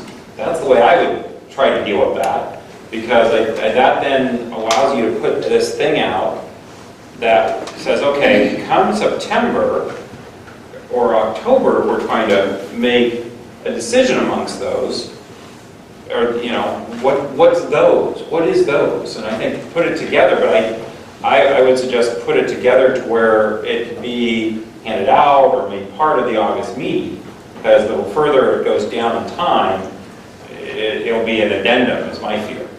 And I'd like to just add that it's a paradigm shift that we're talking about, and that it's not our responsibility as a TLAC to tell the DNR how to manage the resources, the forest resources that we have in one of these alternatives, or a variety of these different resources, including some timber harvest, basically.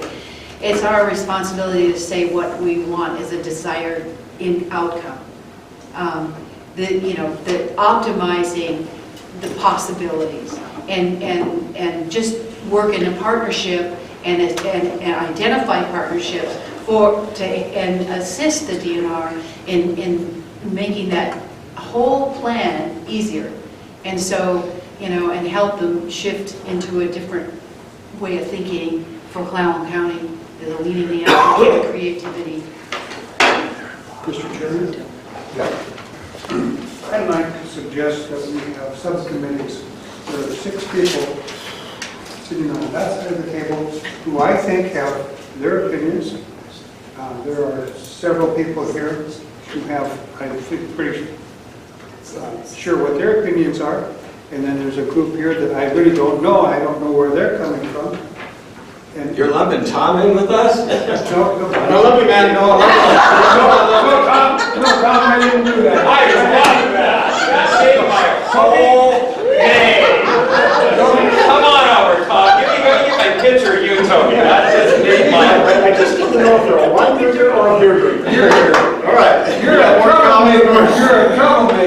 troublemaker. But no.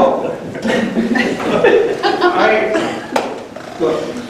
I met an attorney for Los Angeles County who is on a committee to monitor the police department of Los Angeles with unlimited number of people on the committee, and the only way they get any place is subcommittees. And that's what I would suggest. That somebody on that side of the table, excluding Tom, could come up with Toby's idea, and the lady from the Forest Service, someone from the industry, and we know who we are, come up with our ideas, because Mr. Doherty really hit the nail on the head. We've opened Pandora's box, because this is a very, very complicated issue. It's not an easy issue. It's not a simple issue. I would just suggest that we think about that. So in June or July, you have somebody from each group make a presentation.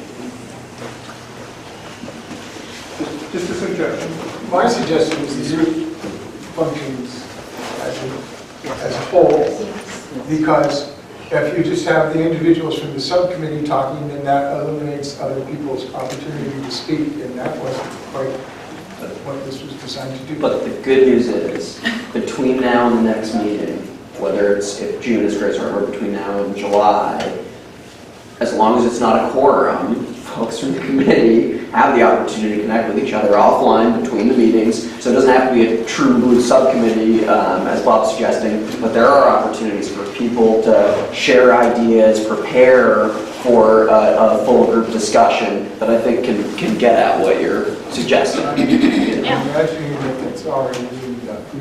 Well, I hope it's being recorded. And the other thing that all Why would it be? A subcommittee wouldn't be recorded. You're writing this down? I'm writing not what the subcommittee, you said I hope they're, and he's talking about subcommittees, my counter. The words are being recorded. Those are being recorded and videotaped, yes. The other thing that I'll bring to the discussion, just so you can all be aware, the department, as some of you might imagine or some of you might not, isn't happy with its performance under the previous sustainable harvest calculation and is actively undertaking several initiatives to try and improve our performance. And by the way, we've been pretty darn successful. Our year-end volume for FY16, 85 million feet ahead of FY15. That's about an 18% increase. And that wasn't an accident. So I'm more than happy to come to the table to the extent folks are interested and just talk about what I've got going. Because I'm not sitting back in Olympia between these meetings twiddling my thumbs going, gee, it sure would be nice if the targets actually got met next year. Yeah, if you want to see a real timber sale layout, go to next week's timber sales in Forks. Was there like 20 million feet being sold, or 24 million, something like that? So, yeah, it's action. 20. What's next Thursday? Wednesday? 26th? So, No, 25th. Wednesday's 25th. So right now we have a tentative agenda for 13 and alternate agenda if we don't. So the important thing is that we figure out whether the Grace Harbor person is coming as quickly as possible. Because if they're not, the group needs to know that so that everyone can start coming prepared, right? Because one's more of a passive listening meeting and asking questions, and one is really this group as a whole, everyone needing to come ready and think and talk. I just want to make sure, because at one point we were talking some of that different options in August, and the other one being what we know, what we think we know, and the data gaps and what our expectations were. And I just want to I'm trying to figure which meeting we're talking about. Just they might be both. It's the willing group, but I would vote for continuing. I think the good conversation we just started to have, and along the way, if we're brainstorming different paths it could go, and we're talking about pros, cons, and question marks and that kind of thing, you can identify what we think we know and where the information gaps, but in the form of a structured conversation that's leading us somewhere, as opposed to just, all right, let's come together and talk about what we know and don't know without it pointing towards something. So it sounds like Grace Harbor is June, if we can arrange it. If not, it's this discussion. If the discussion doesn't happen in June, it would happen in July. And then we start to talk alternatives in August. No, sorry. So what I was just suggesting is that we start to talk alternatives. If Grace Harbor doesn't show up, we start to talk alternatives in June. Because that's I think what the discussion was that we were just having. Was what are our options? If it stays in the DNR management bucket, what are the different options within that? How might that play out? What are the pros and cons from a revenue perspective, from an environmental perspective? And that's. I really think we should do the synthesis before we do the alternatives, because once you get into the alternatives, you're moving down the road of producing a final report. And that final report can be, we've got no agreement. So the synthesis meeting looks like what? Do you want me to come back and give a condensed version of 5 months worth of presentations? What is the synthesis meeting? The synthesis meeting is for people to get together and ask questions, and if you would do that, that would be helpful, or at least be here to answer the questions, because I heard several questions asked today that were answered at an earlier session. So I think it's an opportunity for people to reflect on what they've learned, And with you here, you can answer those questions. And I actually appreciate your offer to give a kind of synopsis of everything. If that was to happen, I would recommend that that be relatively brief so that we can outline to everybody what their concerns about, is this really what we learned? Is this really an incidental take permit? Because those are just questions that people have in their own minds, and I know I have some. I think if that's what we're asking you, that meeting to do, with that, I do think it would be really helpful, Kyle, for you to also have a few slides saying, okay, a year ago or 18 months ago, we were hearing folks weren't happy with some of the deliverables. And we started to make changes. Because the discussions today from the department haven't been about that. It's like, this is what the department does. And I think I drew an arrow. I mean, that's the way the department's going, but you're saying you've made changes to adjust the arrow in some of these different places. And I think we need to know what those are as well. And then maybe also, what were some of the drivers to make those adjustments within the agency? Because that goes to that second part of the question of how do you have the department to meet its deliverables? What can the county, what can the individuals do to adjust that? And I think that is also helpful, especially as you're looking at kind of years in the department and leaving, possibly, saying, here's the pressure points, and here's some of the areas that resonate within the DNR corporate structure to make and shift those changes. I think that'd be important as part of that.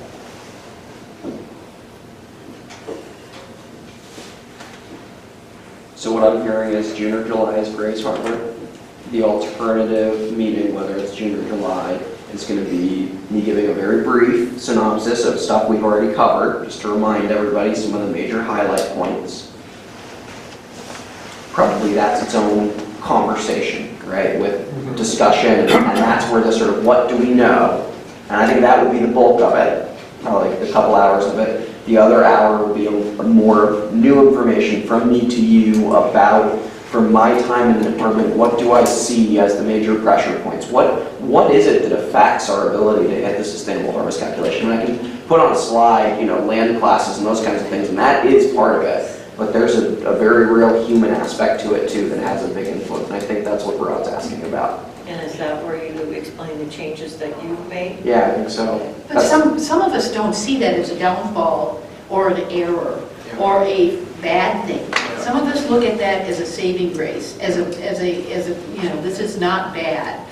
That even on federal lands, on Forest Service lands, those targets, we've stopped using that terminology. It's just, it's more of a focus on forest health or whatever, and it's not so important.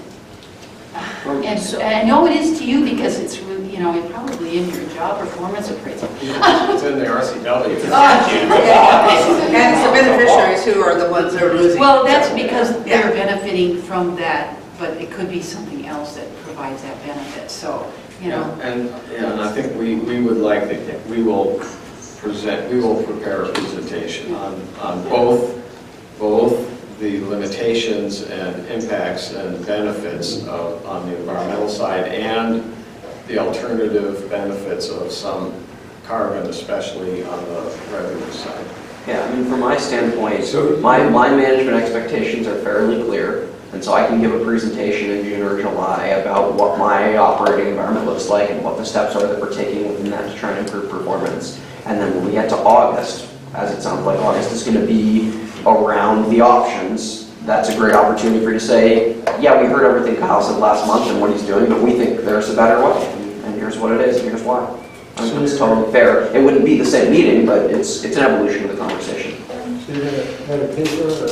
Or Well, yeah, we'll discuss it. We're capable of doing a not violating the Open Meetings Act discussion. So the other thing I would say is we'll that put something together Everything's on there, everything's on the Just a second, website. let him finish. So, yes, on the environmental impact thing, I think that needs to follow right after Kyle, and it won't be lengthy. The revenue alternative, that we'll discuss and figure out when that comes in. You know, when we get it together. There's it's already been discussed and drafted to some extent, yes. So we have, we all took an oath to be part of this committee. There's also on the website, because I went to the website today, there's all the documentation of everything that Kyle's presented. So I think our homework is to look at that, not bring back and repeat and da-da-da-da-da. Get our homework done so that we're not asking Kyle to repeat stuff, because that's a lot of staff work to do. Spot on. Yeah, We're all adults, we can read, we need to come prepared. That's right. You need to make the synthesis as short as possible. Put some sideboards on Go it. back Should in be there. able to get done in an hour. All the presentations are on there, everything's on there. I direct people there all the I'm time. imagining simply a list of this is what we talked about. And not really go into the details because they are there, but that also will foster questions. I have a question for Toby, just a quick question. Are you going to address population? Human? Human population? Oh, Lord, are you kidding? In what sense? I'm assuming that the 92,000 acres is not on the block for conversion to suburbs. If that's the aspect, and is that what you're suggesting? No, I heard Brian Williams say this morning on MSNBC that the population of the United States would be 400 million people in the very near future. In 1974, I was trying to finance a house at US Bank, and the bank manager said, "Bob, the future of the Olympic Peninsula is recreation," and I laughed at him. Oh, that aspect. No, Oh, sure, of course. no, That's what I'm talking about is all those people living over there who want to come over here. You don't want to pay them. Okay, wait a minute. Oh, this is a legitimate question. Yeah. There's a lot of people over there who come over here, who look at this peninsula different from I do. My dad got off the boat from Norway in 1910. We're timber people, folks. The guy that is working at Microsoft doesn't see this peninsula the same way I do. And that's what I'm talking about. You know what I'm talking about. I do know what you're talking about. You're talking about the cultural change, but I don't think that the county commissioner's resolution is really going in that direction. So to some extent, it's part of the revenue picture because recreation fits into that, yes. I think it's something that the chair would rule a little bit beyond our purview. The chair might rule that way, and I would bet there would be a working majority that might support that. But two commissioners could change that resolution, take a bigger view of the real timber economy in the future on the peninsula, and look at Forest Service, commercial timberlands, not this narrow focus on just state timberlands. And much of the record in the very beginning, Rod won't like this, was channeled by a person to a commissioner, eventually two commissioners. There were meetings that weren't public when a lot of the record was created that went to the commissioners. The very narrow focus. People were asked to come to work sessions of Board of Commissioners. They weren't the whole subcommittee, they weren't the whole charter review, they were selected people. So I could go on and on, but that was a narrow mission. So this referral back to section 2 in the resolution, it's not the end of the world. You could, for the health of the future of the peninsula, you can take a bigger view. I'm not saying it's just recreation at all, but it's a bigger view. So, well, we certainly take that perspective. Anything else? Pretty easy to do when you're not a property taxpayer in Clallam County. Yeah. You haven't seen my tax bill in Seattle, have you? That's not what I'm referring to. So if there's no more, we pretty have the meetings figured out, then we'll see who has public comment. Joe, the reading?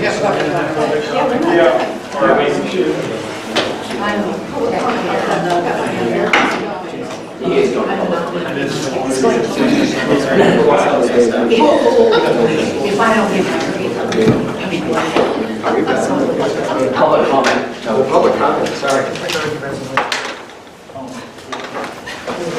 The first part, Don Fleck.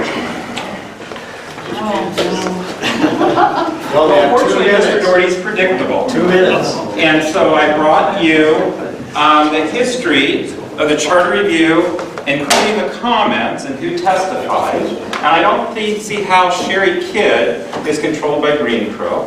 But there's also a letter to each of you that goes through the history of each point and where Mike Doherty's wrong. And about how it was one person who did this, or how there's been this rush to conveyance, etc. So it's shown up in numerous meetings, and the origin started with the guy standing there taping with Ed Bowen, who showed up at the very first meeting stating that no one in Clallam County is dealing with the issue of arrearage and how the trust lands are managed for the benefit of the taxpayers in Clallam County. And those meeting minutes from the charter review, I just cut and paste with Adobe. And unfortunately, I'm not good at formatting, is what I've learned. So I just left it. And then it worked its way through the Charter Review Commissions. I would say that Suzanne was very much on the mark when she asked the questions, and that's her at the end. What happened through 2004 and 2014 with regard to the county, not the city of Forks, not the Coyote Valley School District, not the hospital district in Forks, not the Park and Rec district in Forks. What did the county do with DNR to ask them to meet their deliverables? And I would say the record is very clear that they did little to nothing. I'd even go so far as to say it is interesting that the largest part of the state's arrearage happened to be in Commissioner Doherty's district during his term of office. Thank you. Cindy Kelly.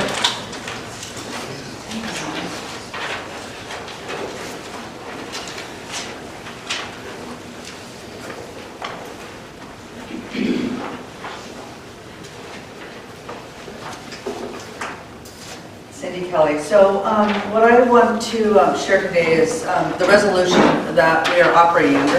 And there's a section that talks about the committees that operate under Clallam County Policy 952.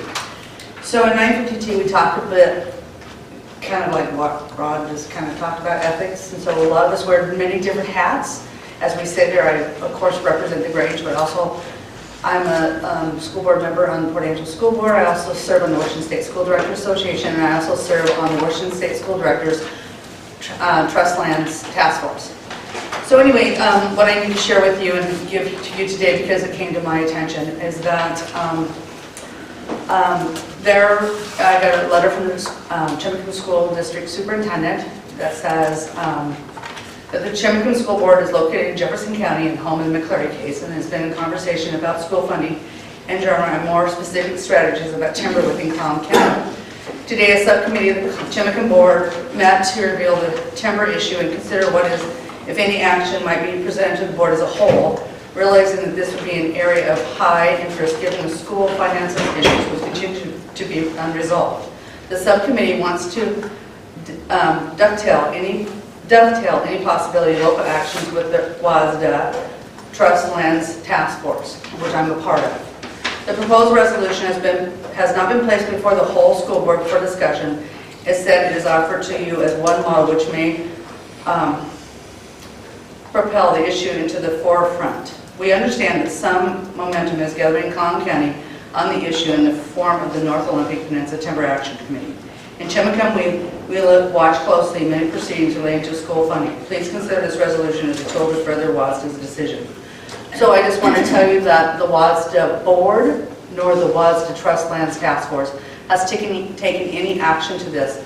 We do have standing positions. The WASDA School Directors Association represents 295 school districts, 1,477 elected officials, and they give us guidance. So I'm asking that one of the task force to call a meeting so that we can talk about this resolution, because it kind of gives direction to other school board members and school districts. So I'm just going to hand you a copy of the resolution, because I don't want to be accused of not providing information to the group, and I don't want to come back later, because it seems to be kind of hostile in some arenas. So I just wanted to as part of my ethics. So, as elected official, we all take the oath to be open and honest. Thank you. Ed Bowen?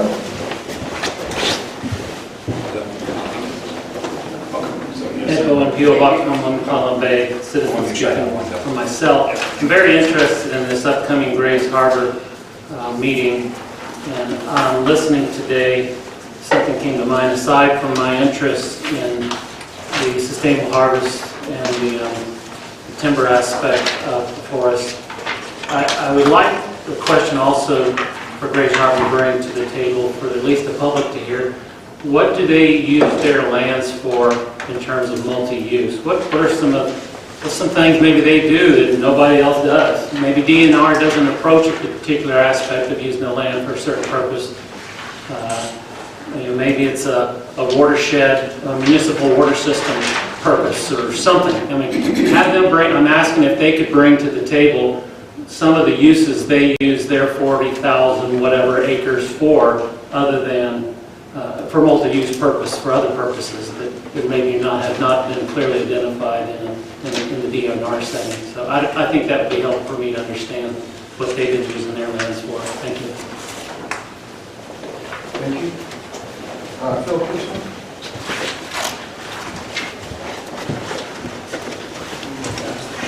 Well, thank you. I know we won well past your 4 o'clock hour, Toby. Sorry about that. Secondly, Tom, I never do. I still like you. You're okay. I want to thank everybody here for all your attention to this. Very good meeting, very good discussion. It is a very complex matter. It's one that I've been engaged with for well over 20 years now. And I still have concerns over some of the issues. Just some quick comments. One, on the annual report that just came out, 2015, Clallam County's long-term deferral acres are listed as being around 24,000 acres. Testimony was given by Angus at a meeting prior to this that the actual acreage was 38,000 acres in Clallam County that's in long-term deferral. There's a discrepancy there of some size. That's a concern, and my bigger concern is that that acreage error extends through the entire 1.4 million acres. Is there in fact maybe more than that 711,000 acres off base or in long-term deferrals than what is listed in that report? So there needs to be clarity. Let's see, we had Kyle made a statement as to the drop-off in revenues for the DNR in the mid-90s. The actual numbers for Clallam County, 1995 was 13.9 million, 1996, 21 million, 1997, 90.8 million, 1998, 13 million. Commissioner Doherty, I know you didn't have that kind of money in later years to deal with, but that happens to be the 4 highest years of revenue Clallam County has ever received. And it was an absolute coincidence that it also happened to be the 4 years that I served as county commissioner. And we had the benefits of that to the junior taxing districts and the others. In comparison, 2012, 5.6 million, 2013, 5 million, 2014, 7.7 million, 2015, 3.7 million. Time. Oh, okay. Well, can I make one last comment? Comment. The comment made about the lawsuit and what happened with it, and Toby, you were engaged with that. There was a 1998-99 lawsuit in East County, Clallam County, some junior taxing districts. That lawsuit did not get settled. It did not go away. It's suspended. And that's per Ann Forrest Burns, and it's still sitting archived and at the pleasure of anybody with enough money to push it. That suspension can be lifted, and the issue was revenues that we felt we were not receiving as per the Habitat Conservation Plan. And again, Rod Fleck has greater detail. Thank you. Several comments. Anything else? Yeah, could I have like 1 minute? 1 minute. All right.